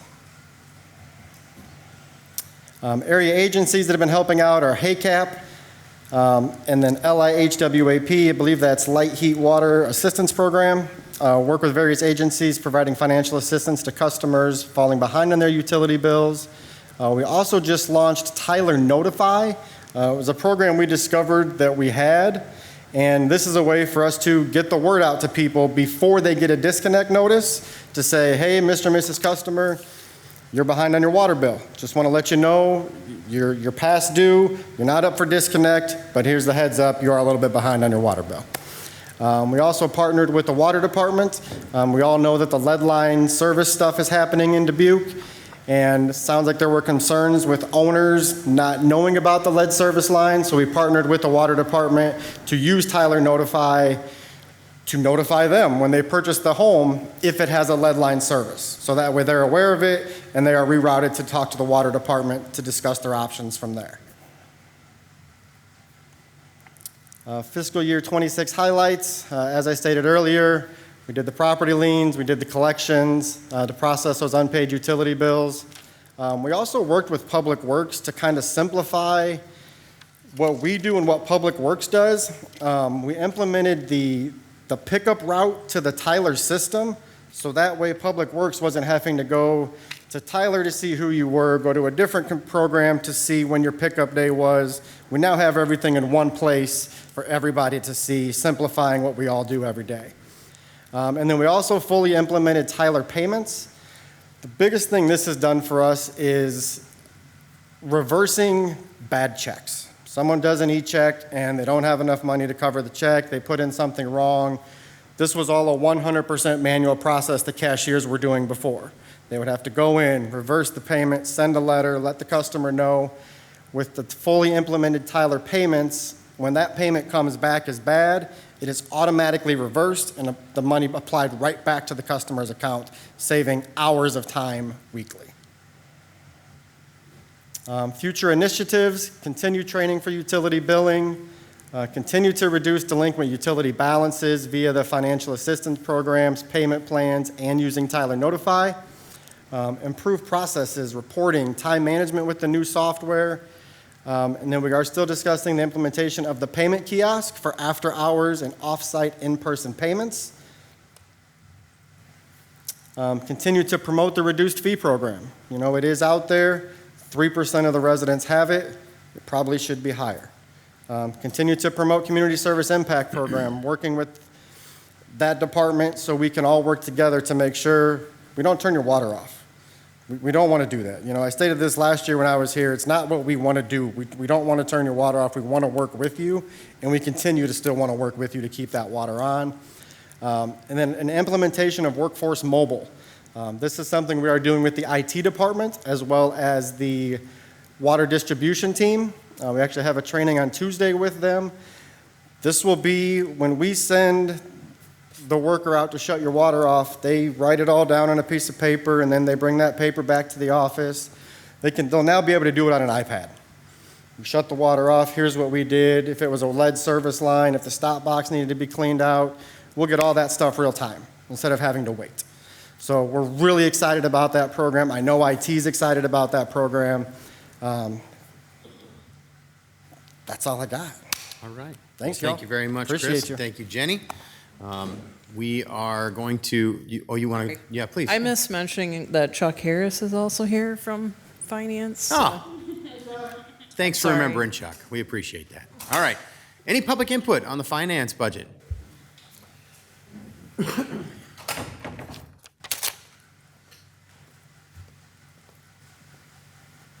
I promise we won't go till 11:30. Clark Slows, 2925 Burlington Street. And my comments are mostly from things that, were said Monday night about, 1,200 pages not being transparent. It's as transparent as you get. It may not be in the format that you wanted, but it's transparent. Asking for a simplification. Okay, I'll take my shot at it real quick here. Go to page 103 of the Citizens Budget Guide. Start out there. You want to talk about an oversimplified budget, shot of the budget. There it is. And then on each of the policy guides for the presentations that are made on those particular nights, those first 1 or 2 pages. That might bring you up to 42 pages. And what was kind of interesting, the amount of concern over a glossary. How many pages? We got more better things to worry about than how many pages are in a glossary. So, my 42 pages, give me my 16 pages of glossary. Because here's a quiz for you. What does STP mean?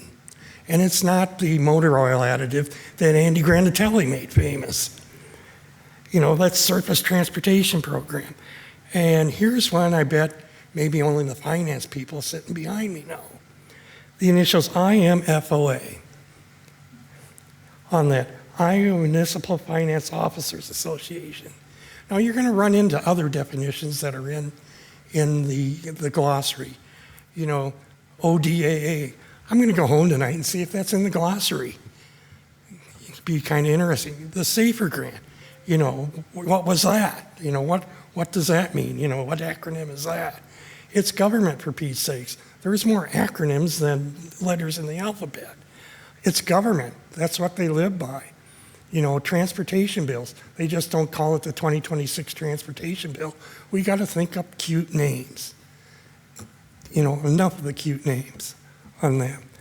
My comment for Jennifer is, I want this presentation. I want my copy of it because I want to take a deeper look into that. She did better than my 42 pages, which, I'm going to say this, give the finance people a raise. And it's on tape. I can't deny it later on because, this is going to be a sad thing for an engineering person to say, is that I think this presentation gave a lot more information than last Monday, than April 6th. And I'm sure all my engineering colleagues are about ready to string me up on that one. But there's more information. The next dollar and cents pamphlet should be, a lot of this presentation. So it's kind of very interesting. The only thing I would add to it is page 310 of the guide again, which deals with, departments that are self-sufficient. If you haven't read it, it ought to be required reading for every council member because there are departments that are self-sufficient. When I looked at it, the golf course, self-sufficient. And talking to the person in charge of that is, I guess, they're the only municipal golf course that is self-sufficient. Maybe all these other courses need to start calling the city of Dubuque and go, hey, what are you doing that we're not? So, attaboy to all those departments that are, I'd say anywhere from 85%. There are some above 100%. They say government needs to be run like a business. Well, we have some departments that are being run like a business. Give them credit for that. That's all I got. All right. Thank you, Clark, for your comments. We have no further members of the public here. Anyone virtually? All right. So to us for discussion, I'm going to start with a question, Jenny, for you directly. So you did talk about the Five Flags situation in detail, but I would ask for more, please. I just would like some more, just if you could describe it again, maybe a little more clarification about what happened here and why we suddenly found the ability to be able to have more money and pull the levy rate down. I think that's a really important discussion to have. Okay, one moment. Okay, so we were notified pretty late that the number had changed. So it was after the budget documents were printed, and so it was not included in the original recommended budget that everyone received. So now that we know about it, we need to make the adjustment to reduce that subsidy payment for OVG related to Five Flags. Okay. So, and how did OVG decide at this point to drive down the subsidy? So I believe it was during their budget process. So they go through a budget process where they look at their most recent financials and project their gross income, adjusted gross income, and it's been trending higher. So I think the last actual years compared, it grew like over 300,000. Mm-hmm. So things are just projecting better for them. They're just improving operations and doing a really good job. And is that improvement Five Flags specific? Is that what you're saying? Or is it OVG Yes. overall as it comes to No, this portion is just their management of Five Flags, so that private management contract for that building. All right. So based on their analysis, OVG's analysis of what they're doing and what their performance is going to be, they have changed their projections and then informed us of that, which basically then affects the whole bottom line for what we're talking about. Yes, that's Okay. correct. Okay, that's helpful. Thank you. Okay. A follow-up question to this. So the new calculator that you've created that is on the city's website, are you planning to put this new levy rate in there at this point? Or is that not going to be the case because we've already voted on the other one? My hesitation in doing that is there may be other changes in the revised budget.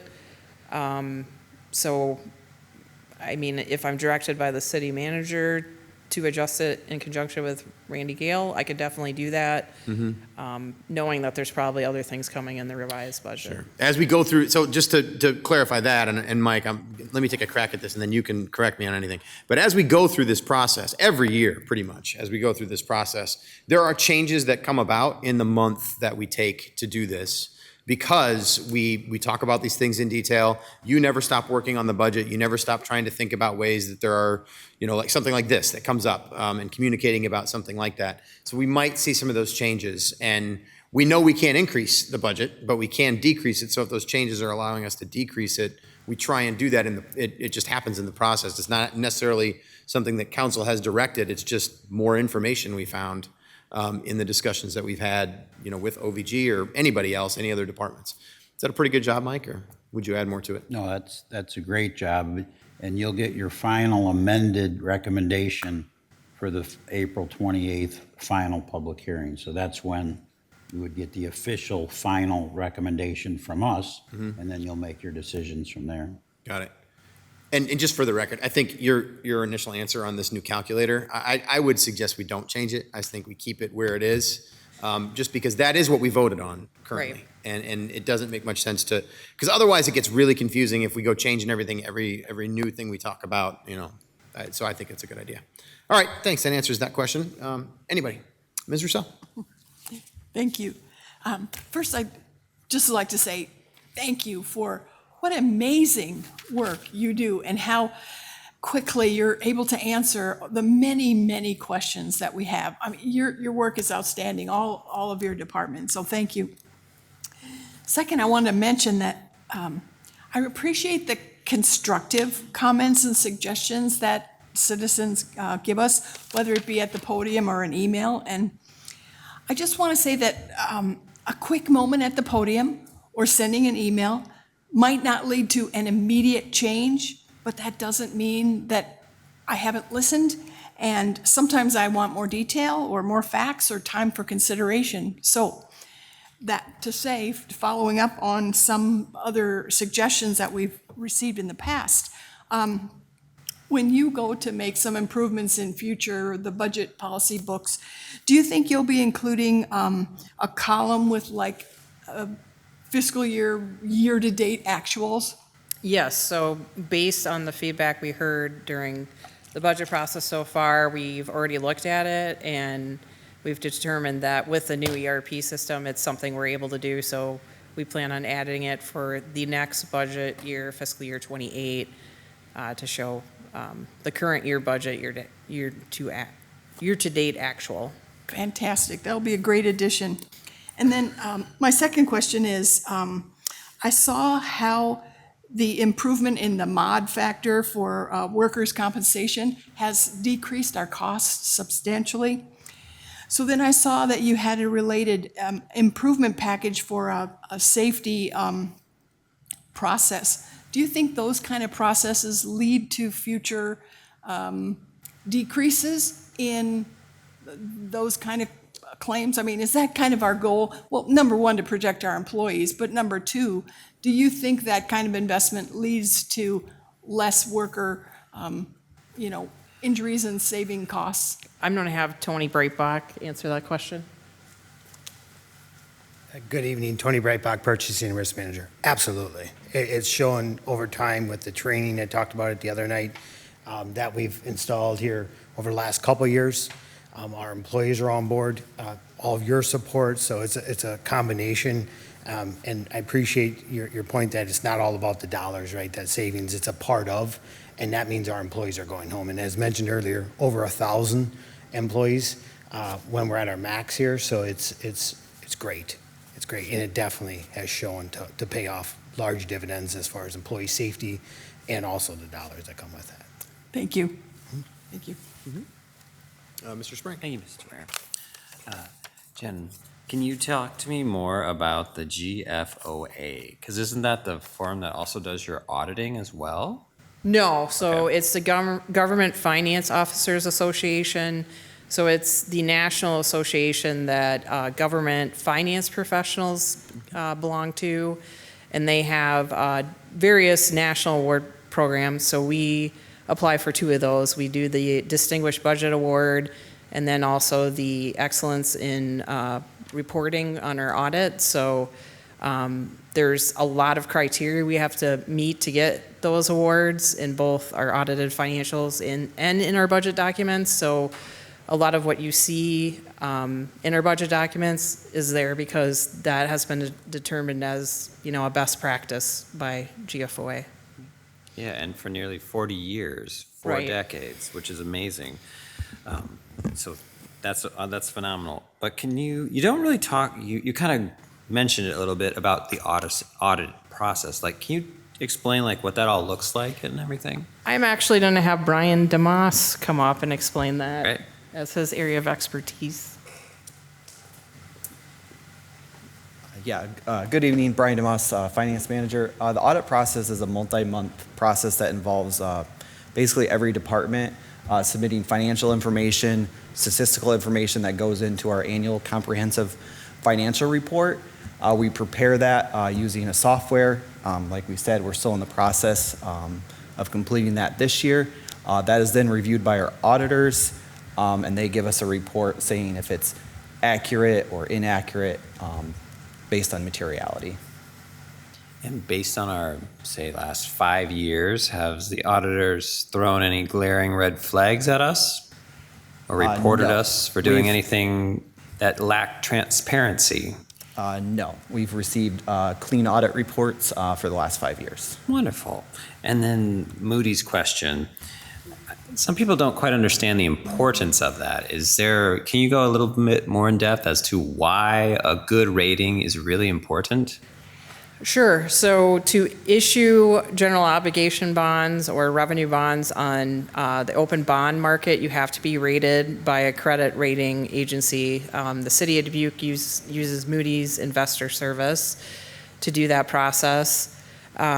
So we're rated AA2, which is considered an investment grade. And it's very good. It's very hard to be a AAA rating. There's only a couple of Iowa cities that are AAA rated, but it does help bring more bidders on your bonds and then also decrease your interest rate typically when bidders, bid on your bonds, so.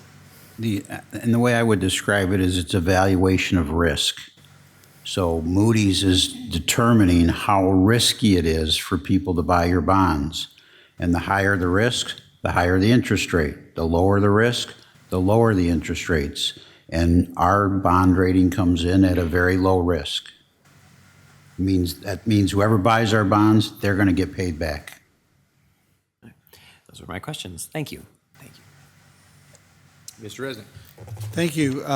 Love to have advertise that you do such a great job every year and get awarded for it by an outside person, corporation, or what would you call that group that gives you these? It's a national organization.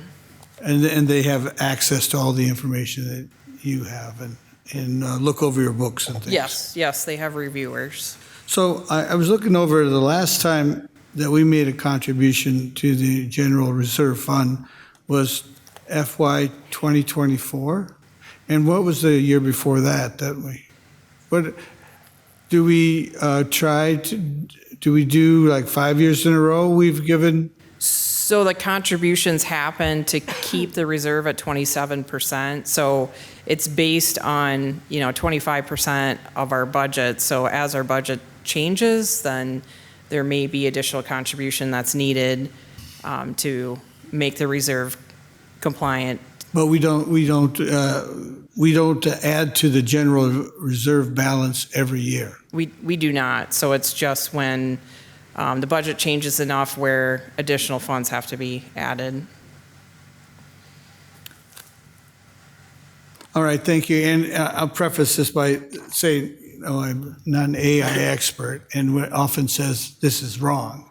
But I pushed this into AI and it says, yes, the annual city, could you consider the reserve fund recurring?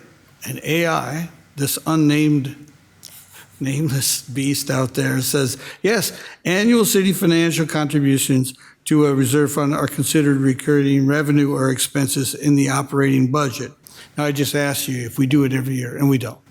We do not. So only when we need to contribute to get up to the target percentage. All right. Thank you very much. Thank you, Mr. Mayor. Ms. Wethel. I think my question is on utility billing. Sorry, make it come back up. So you had mentioned the 3% reduced rate, which is 3% are receiving the reduced rate, and it was 2%. Yes, thank you. So I was just looking back at the housing data regarding how many vouchers we have. And the vouchers that are projected for FY '26 are 890 vouchers. And it looks like 646, I think, is the number that receive our utility billing reduced base fee. Correct.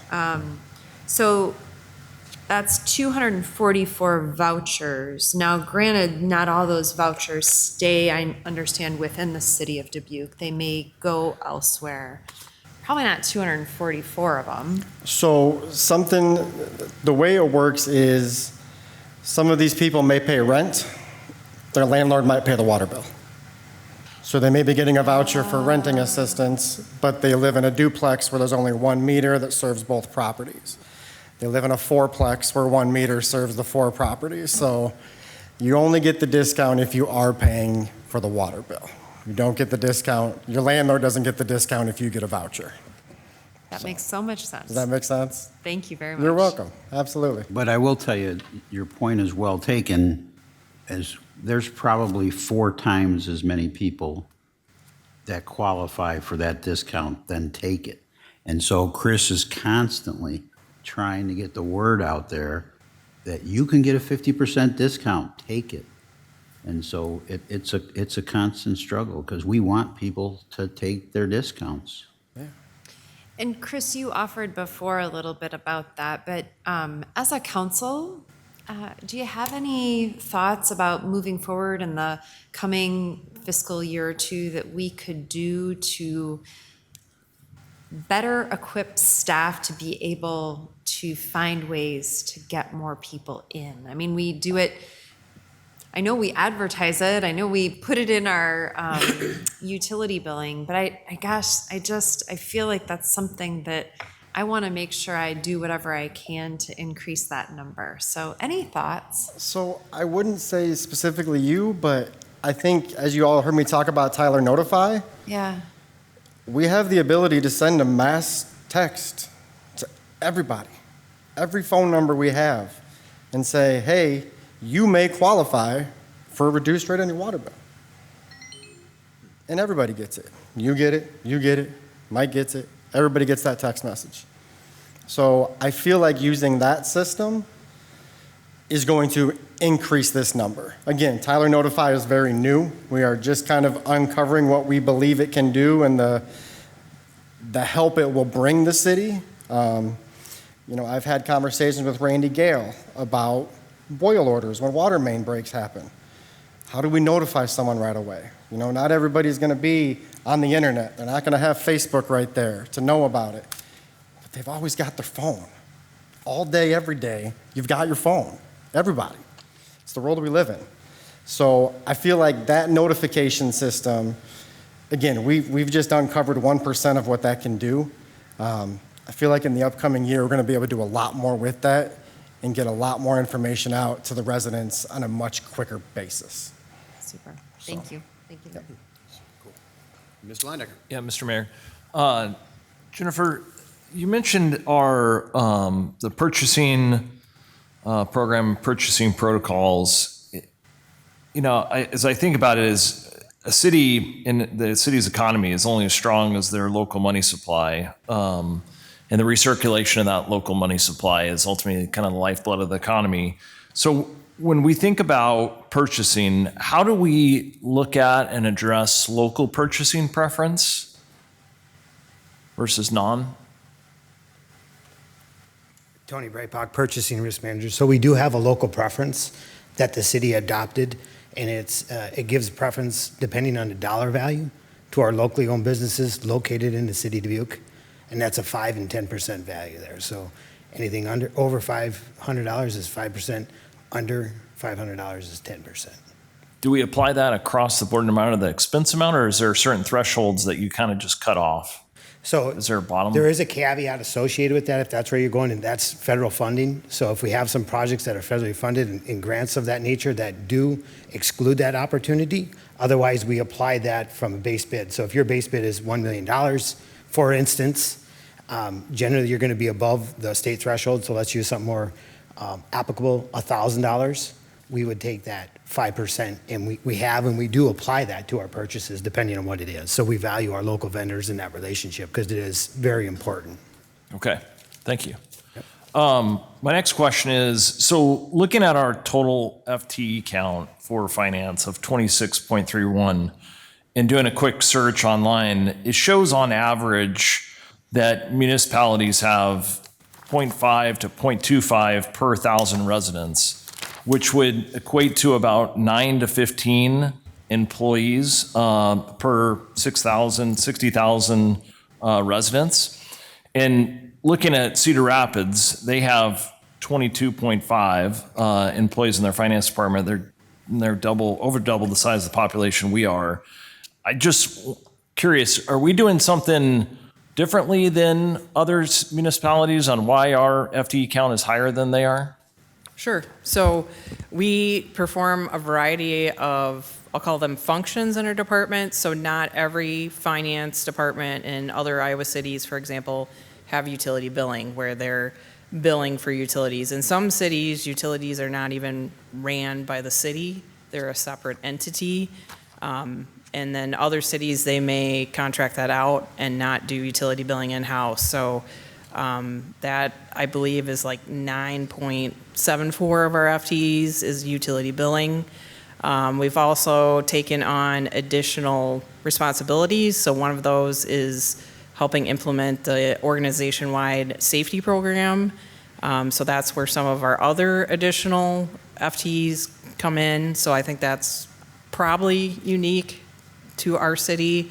So Tony Breitbach heads that program, and then we have another FTE that's designated for purchasing and safety, and then of course the newly approved safety interns. Our budget staff is fairly lean with a budget manager and 2 financial budget analysts. For the number of departments we have, it's a lot of departments to work with, and of course, as you know, staff turns over in departments, they have a lot more to learn to get through the city's budget process, so that's a pretty heavy lift for them. And then, of course, we do payroll, and with the new ERP system implementation, that all changed. So a lot of responsibility shifted back into the finance department as far as, you know, doing payroll audits and the complexity of any changes that happen, having to get those coded into the system. So that's a pretty heavy lift. So another FTE was added for that to help maintain that system, and also the new electronic time and attendance system. So we just went to electronic time versus, you know, like an Excel timesheet. So that added responsibility. I guess that would be a majority of my answer. It's just a big lift for all the different things that we do. Okay, thank you. And the ERP system, electronic time, when were those implemented? So we did a phased approach over 4 years because we had not implemented a new system in about 40 years. So it was a very complex process to get to a new ERP. Our first module was live July 1st of 22, so that was finance, accounting, budget, I'll call it. That did not include payroll. Our second module that we implemented was utility billing, which went live July 1st of 23. July 1st, I think it was July 1st of 23. That sounds right. It was next year. Payroll took longer to implement. It was essentially a full audit of our payroll system against existing bargaining unit agreements and the employee handbook. And so it was a lot of cleanup along with implementation into the new system. That went live, I'm gonna need help, March 17th of 2024? Okay, so that's correct. So those were the 3 big modules we implemented, and then in the past 6 months, we implemented employee access, employee reimbursement, and then we implemented a section of one called asset management, but that's specifically for our financials for recording capital assets. Okay. And in terms of efficiencies created with time management and the new ERP system, have we already seen some, and are we anticipating additional going forward? So efficiencies has been interesting because with the implementation of the new ERP system, of course, there's more data that's available that we can use. So there's been some shift with that. So for example, in this system, there is now a contract module, and we did not have one before. So there's more enforcement with making sure there are contracts entered prior to requisitions and purchase orders and invoices being paid. So it has led to more enforcement on our side just because a lot of the processes are new, departments are learning, and they haven't had to do all these things before. So that's been a big piece of it. And then I would say payroll has been pretty time consuming just because we've only been live since 2024, and we're, you know, still learning and getting more efficient there. So we hope down the line, yes, there's efficiencies. We had a lot of staff go to Tyler Connect, our software conference for the ERP, and they are implementing some AI features that are exciting and I think will bring efficiencies, specifically in like our accounts payable process. So I think as Tyler implements those AI processes into our modules, hopefully we'll gain efficiencies there. Yeah, no, I appreciate that. And I know these kind of can be, when we talk about efficiencies, everyone gets scared about, and I talk about FTE count, people get scared about jobs and things like that. And that's not my purpose of the question. It's more, how do we do more with the resources that we have, and how are those investments that we have paying off to create more stuff, opportunities for us to, generate more revenue or do different things within the tax base of in the employee's time. So yeah, I appreciate comments. I agree with you. Mr. Saver? Yeah. You want to go? Yeah, you first, and I'll go back in as well. No, no problem. I had a question. How difficult would it be with the levy to break it down by dollar amount to each property type, let's call it like residential, and then the 3 different types of commercial and industrial? So you can see it in dollar amount, what group is actually paying. So I don't have that super specific slide overall. I have an example just based off of the decrease in 5 flags. So we try to do that in our documents. So on this slide, it's showing just one line for residential value. I'm just testing out if I'm understanding you. And then commercial, we do different values here. So 150,000 or less, and then it go up to the average. So we do try to show those different amounts using our recommended property tax impact, also for industrial, if that's what you're... Right, but I'm saying, can you apply that to how much value is in each one of those groups so that you can see what each group is actually paying? So you're asking for total assessed value for each property class? Yeah, and then you could go times. Yeah, we have that too. It's a schedule in the residence guide, so I could provide that specific schedule. I'd be interested to see that, just Yeah. to see what, the residents are paying versus what the different groups of commercial and industrial would be their take of that levy. Then I had kind of a question about the 5 flags, since we're paying the deficit between their operating costs, what's the mechanism for the checks and balances for their internal numbers that, do we have a third party, or are they self-reporting, or what's? So part of the private management contracts is they do have to have their financials audited. So we build that actually into our audit contract with our auditor, Mulden and Jenkins, and they do an annual review of their financials. And then specifically to 5 flags, as part of their contract, I believe they establish a benchmark for them. Correct me if I'm wrong. Okay, it looks like I might need to review that agreement. I know it changed since OVG took it over, but everything is specified in their contract. And then on the $5 million repayment in TIF loans, is that something we've done in the past? Is that a? No, we have not. So a majority of the outstanding amount in Greater Downtown TIF is actually related to renovating the historic federal building, and we just had not repaid that internal loan to the general fund. So do like the prior year's budget reflect that $5 million outstanding loan, or? The budget wouldn't reflect it. Our certified TIF debt does to the state and the county auditor. That's all I have. Okay. Ms. Weffel? So on slide 42, you had addressed the general fund reserve balance and recommendations should we as a council decide to use reserves, and the suggestion that it would need to be non-recurring items.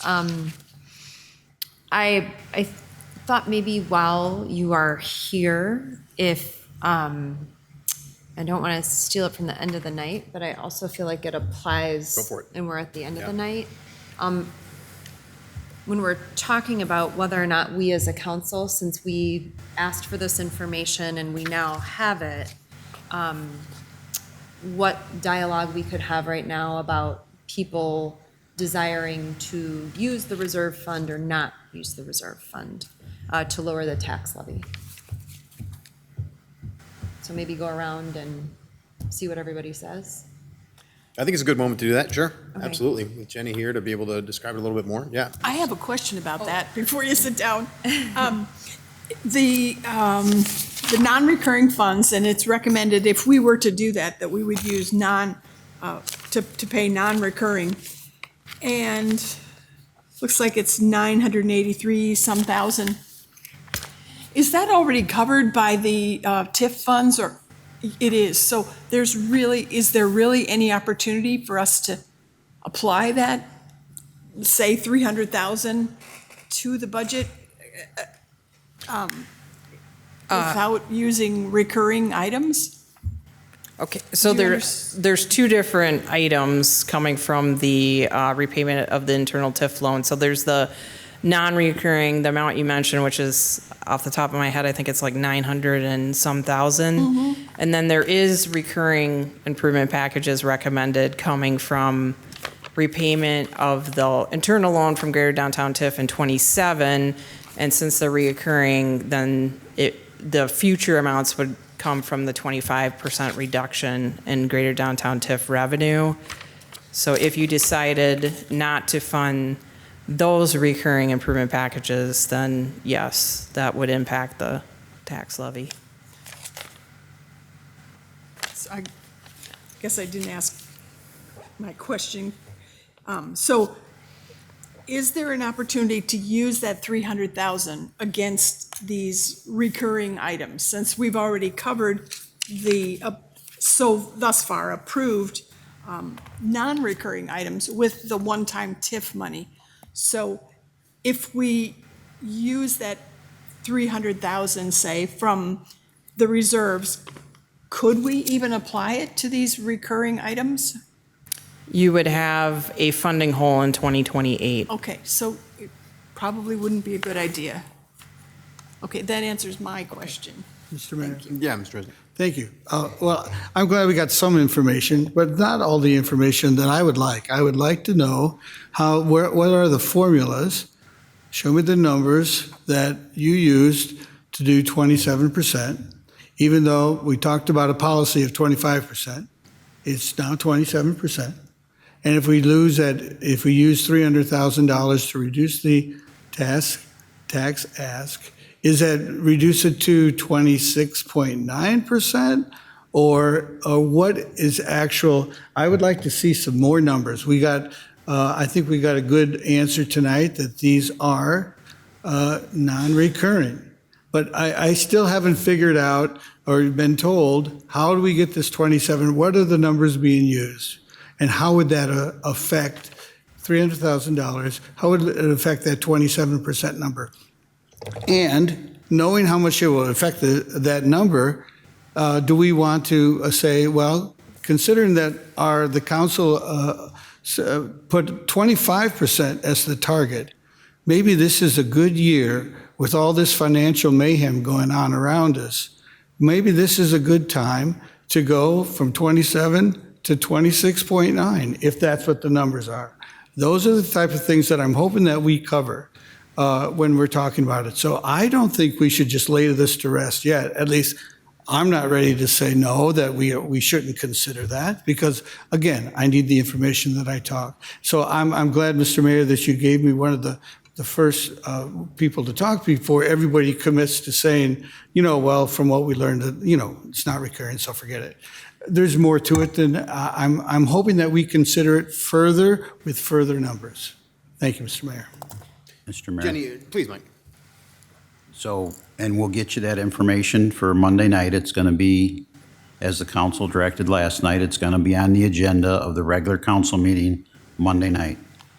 But as we give you that information, it's important to appreciate that this idea of covering recurring expenses with non-recurring revenues. If it's 26.9% or 26.7%, it still will be a non-recurring revenue. And so I still would really encourage you to not use it for a recurring expense by reducing the tax levy with it. So we'll have more information on Monday to have an even fuller discussion about this than we are right now. Right. Okay, well, that's good to know. I think that's very helpful. And I think that kind of changes my thoughts a little bit about like getting too deep into it tonight, but happy to entertain any other comments or discussion. Yeah, Mr. Landecker. Yeah, Mr. Mayor. So I'm with Mr. Resnick here on, I think we're 4/7 of the way through the budgeting process here, so a little over halfway. But things I'd like to, if I could, talk about on Monday as well is, and I know we're probably should have brought this up on this past Monday, the council meeting, that was stuff we went over, but I think there's still some dialogue or some questions I have on the greenhouse in terms of the math that was shared, in terms of should we look to outsource that or keep that in-house. I'm still, a little unclear on the Eagle Point Park study and the costs associated with that. And then, the one thing that I brought this up on Monday night is the Five Flags Arena. And I say arena because I'm separating that from the theater is, we keep seeing this reoccurring expense that's associated with it. And understand that number has doubled over the past 10 years. And I think we'd all say, hey, we need amenities like this in our community to make it a unique place to live and have these things from a quality of life standpoint. But is there a different way to do it than what we have been? I think that's the infrastructure is aged there. I know we've got a capital improvements budget plan for $2.75 million. And is that just a Band-Aid that we're putting on? And, but at the same time, I do understand those are all cuts on what would be reoccurring. Well, two of the three are reoccurring. And then I brought up the whistleblower platform on HR. So that would be an add, right? To add that to the RHRIS system, assuming that can be done. I don't think that would be, I don't know, but I don't anticipate that to be real expensive. But I do think for a city of our size and the amount of employees we have, I do think that's something that we should definitely put focus on and take a deeper dive into here. So I don't think we'll have the answer by the end of the budget season, but that's something I do think it's worth looking closer at. So thank you. Okay. Yeah, thanks for mentioning those, Mr. Landecker. And I think it's fair to say we can have this discussion about any of those things at any point in time. At some point, we need to decide if, as a council, we want to hold those for a separate discussion specifically, because you mentioned 4 different things there. That could be now or it could be later. But I think I would be content sitting with it and thinking about it a little bit, just to give it a little bit more time, as you mentioned, 4/7 of the way through. So, to have the time to think that through. But I appreciate those 4 things being added to the list there. Ms. Wethel. Yeah. Just in one thing that you brought up, Councilmember Landecker, is with Five Flags. And I recall that when we were on this journey before, if you will, with Five Flags discussions some years back, one thing we even got down to the nuts and bolts on is, so if not Five Flags, then what? So privatizing it, well, that would be someone coming in and saying, we would love to buy your Five Flags arena. We don't have those people knocking down our door. I had people tell me we should turn it into housing. I had people tell me we should just tear it down. So there has to be a discussion of alternative. If not this, then what? So, and I don't say that because I have an answer, but just as we have a conversation, that I think does also need to be a piece of it, because we own it. It's our asset and we're responsible for it. And so if we're not going to invest in it, then what would be the suggested recommendation? So I think taking it the step further has to be part of that discussion too. And I just remember it being a really difficult discussion when we had it, when I came on council as well. So. Just to be clear, is it that one person can hold something to the end? Is that what we decided? I know it was like 4 people needed to decide it last year, and is that continue? So now look if 4 people don't want to hold the reserve fund for later and they change their mind for that, I'm up to, we can take a head count of that as well as Mr. Leindecker's suggestions. Rather than one person, even if there's only me and 2 others, then we shouldn't hold it. So I'm open to these head counts on all of these issues anytime. I just wanted to make sure that I know how we're working now, and it's a fair way. So if we would like to take head counts, I don't object to any of that. Yeah, thank you. I have a suggestion actually on. I like that we're putting this on the agenda for Monday night to be able to have more information that's going to come from staff. They have some very specific things they can give us. I think it might be useful if Mike and team, if there's any way you can, considering what Mr. Leindecker just brought up, more information on the greenhouse as that has become a discussion. Just you mentioned specifically the math of this. What the benefits and drawbacks, maybe a little more of a explanation than the memo we received already. Any other specific information on the Eagle Point Park study, and maybe Mr. Leindecker, if you could, potentially email a question to the city manager with some more specifics on that he could then share with the rest of us. We could talk about that on Monday. The 5 flag stuff, and then as far as the whistleblower edition, I would, I guess, need to understand that a lot more to understand what the implications of that are, if people are not covered by that now, by state and federal law, or how that would work. So what I'm saying is, what if we decided on Monday, Monday's the next sort of point where we decide whether we keep the reserves issue for separate discussion later or not, whether we talk about the greenhouse for separate discussion or not. Like Monday night, we make that decision together, and that's sort of a midpoint. Then we have 2 more budget hearings, and then the following week we have the final hearing. I think it would be a good spot for us to have a stopping point and say, all right, we're checking in, and if things fall off the list on Monday, they're probably not coming back, is what I would say. But if they get put on the list on Monday, we know that they're probably going to carry through to the following Tuesday when we have our final budget hearing. Tell me if I made sense there and if that works for everybody. Okay.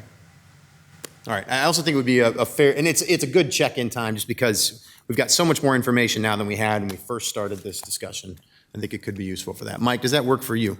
Well, it works for me, but could you just give me the list so I'm clear on what I'm supposed to have information on Monday? Yep. So the 4 things that Mr. Leindecker just mentioned, so the greenhouse, Eagle Point Park study, and you're referring to the study of the historic structures, the Alfred Caldwell structures? Well, that's a good question. I am referring to that study, I believe, the study that was identified in the budget. The master plan for the Eagle Point Park. The master plan. Yes. Okay. Completed yet. Okay. All right. Thank you.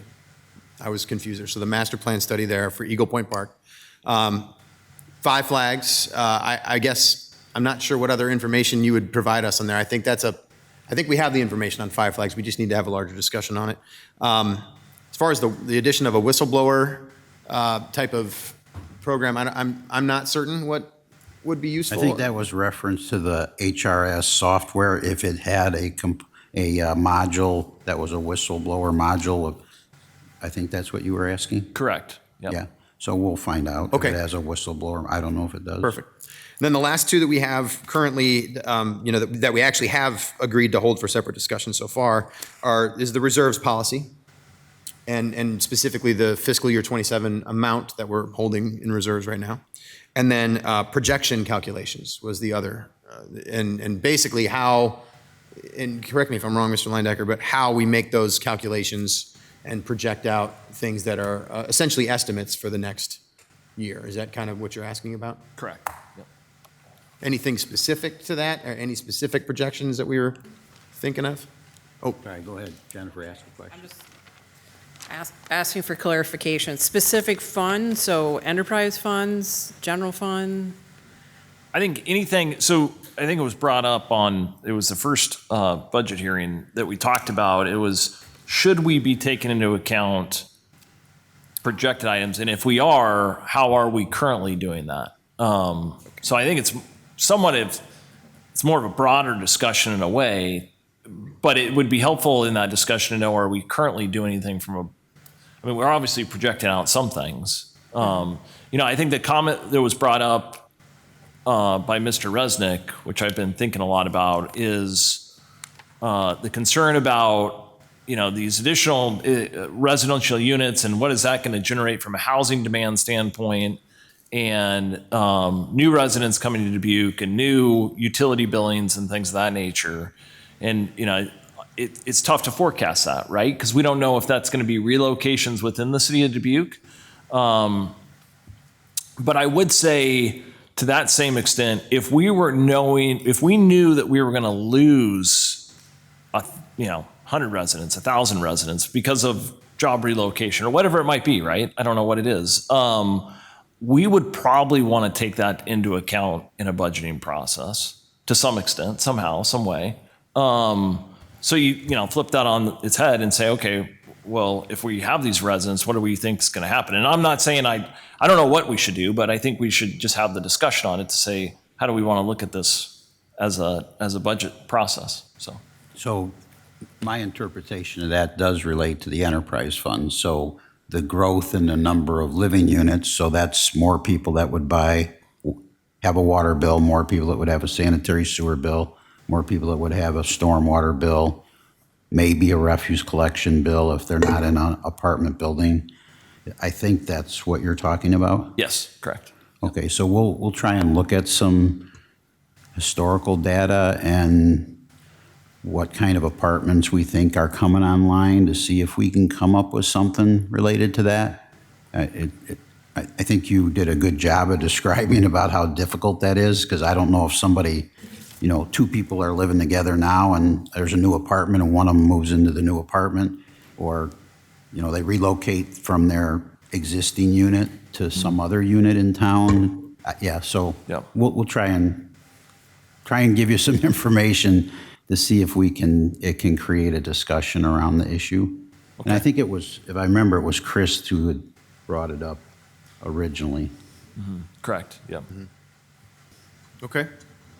All right, so that clarifies some things of next steps for the... So I did have one question. Yep. So we had talked along the way about having further discussions about the administrative overhead.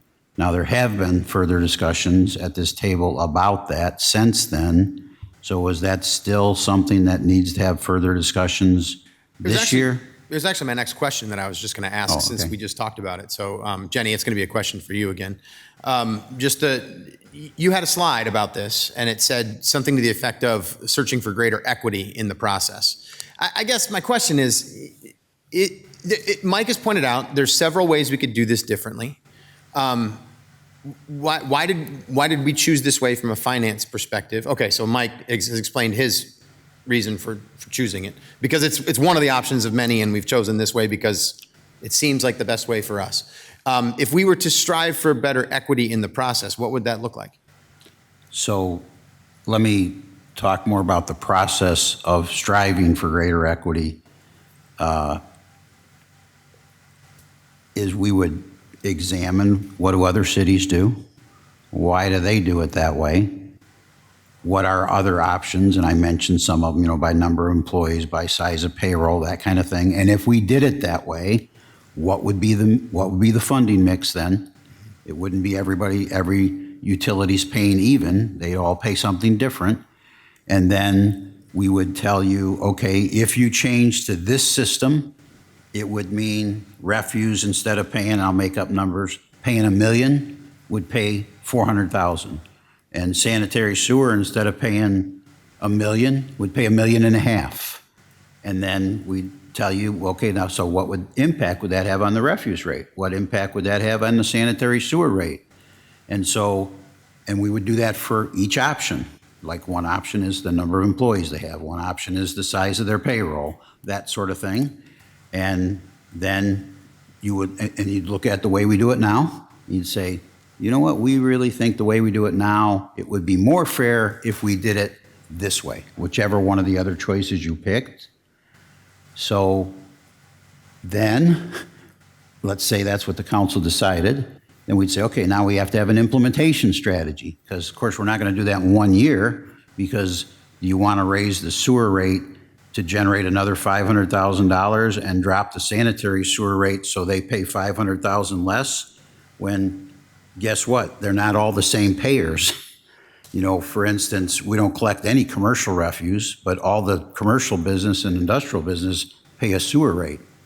And we don't collect apartment buildings refuse, but they all pay a sewer rate. So you'll be what I just described, you'd be transferring a lot of the cost to commercial and industrial customers. You know, would you want to do that in one fell swoop? Or would you say, okay, we're changing the system over the next 5 years, let's do 20% of the change. And so by the end of 5 years, it'll be 100% changed. And yes, we get commercial industrial will pay more, but at least they'll have time to get there. So the reason I describe that, which I think can be extremely complicated and quite frankly, take a lot of research on staff parts, is that's not happening in the next 10 days. So, you know, if the council directs that, hey, for next year's budget, we want all this analysis to have taken place, us to have had a discussion about it before you create your budget recommendation, so that we can make a decision on what we think the best system is and what the best implementation strategy is. So in next year's budget recommendation, that's in there. So Yeah, which, I mean, I personally, there's two things. One, I'm not fully convinced that there's anything wrong with the way we're doing it. I mean, I've not been convinced of that as of yet. Second thing is, you know, if we're going to direct you to do something like that, it sure feels like a much bigger decision than a decision that we just say, you know, this week, hey, let's just do that. It seems to me like something that needs to have some real thought put into it, and something that we need to be careful about, which would require us to either, you know, put it on an agenda as an entirely separate item sometime in the next few months, or ideally prioritize it as something that we want to prioritize. It's one of our goals and priorities, and we set in motion the research and the things that have to take place to be able to get it done. So I'm sorry to interrupt, but I can tell you that's your standard practice over the last 30 years. Yeah. Is on a big thing like this, you wait until the goal setting and priority setting, and you decide, okay, we got 100 things we got to consider our priority that are going to take staff time and money to do. Is that one of them? And if it is, of course, we're going to do it. But if you're like, yeah, you know, I'd like to do that, but I'd really like to do this more. Yeah. That would be my suggestion too, is that we do that. Mr. Landecker. Yeah, Mr. Mayor, I agree with you on, you know, I don't know if if there's anything wrong with the way we're doing it, that's for sure. I will say, if we do decide to look into it, maybe an initial step that, I don't know, I would hope this wouldn't take too long, just understand what other cities are doing and how they're doing it. But as it relates to that, the one thing that I think there's still some it's unclear on how to look at this or how to understand the data is, you know, to Mr. McDonald's point, in his last comment about the recharge to HR at 78%, and then the rest of the departments get the other 22%.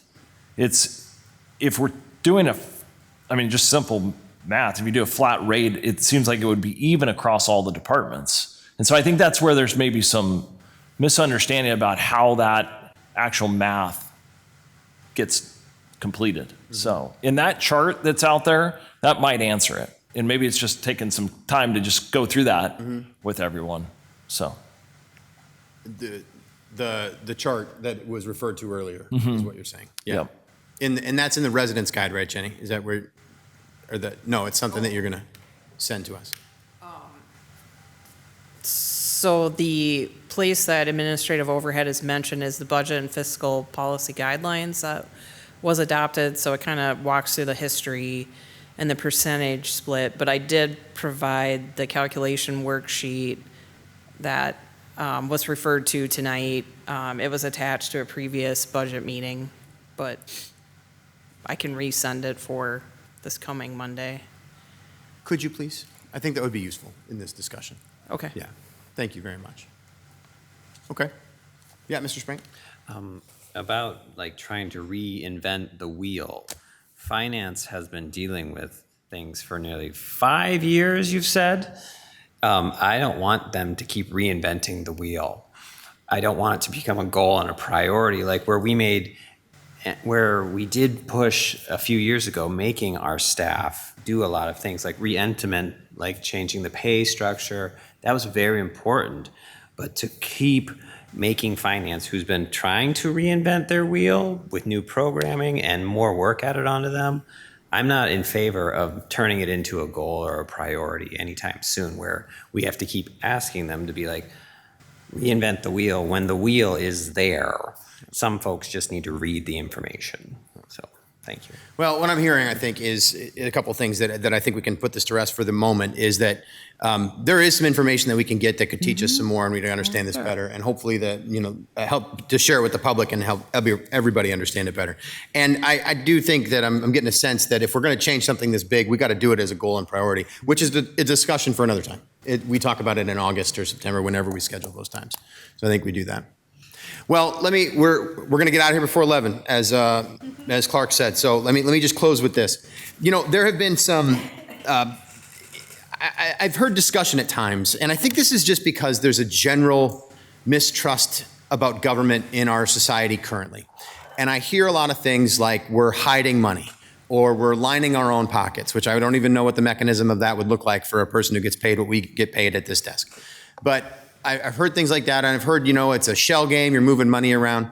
I just want to be really clear about something after this presentation, and I appreciated the input that, this was a really clear presentation and it told us a lot. But there's a few things that are just fact here. And we've maintained a very low property tax rate compared to other places in Iowa. We've pulled that off. We've got some extra mechanisms to be able to do that. It's nice that we've had the DRA since 1985. Those things are really helpful. But we have maintained a very low property tax rate. We have very low debt right now. It's just really low debt right now compared to other places. And we've used heavy debt in times when we had to build the Water Resource Recovery Center before most of our times on this council, except for probably one of us. But that was a time when we had to do that. We used it wisely, I think, or the city used it wisely at the time, and now we're keeping our debt pretty low. There's a clear connection between the rates that we are suggesting in the enterprise funds and the costs associated with those increased rates. There's a really clear connection. It's been described to us by all those those departments as they came before us. There's a lot of work to do, and that's what we've had to do. Mr. Sprank, I think you were really good about pointing out a couple of things. We've had clean audits for 5 years. We have a AA2 rating, which doesn't just happen. Moody's is a very serious rating agency. They're going to look very carefully at things. So we've got a really clear, really good bond rating. And we've won awards every single year for the way we present this budget and the way that this budget is organized. I just want people to recognize that there is some highly professional work going on in the Finance and Budget Department. And we are, not only do we recognize it internally, but it's recognized externally by other organizations that say that.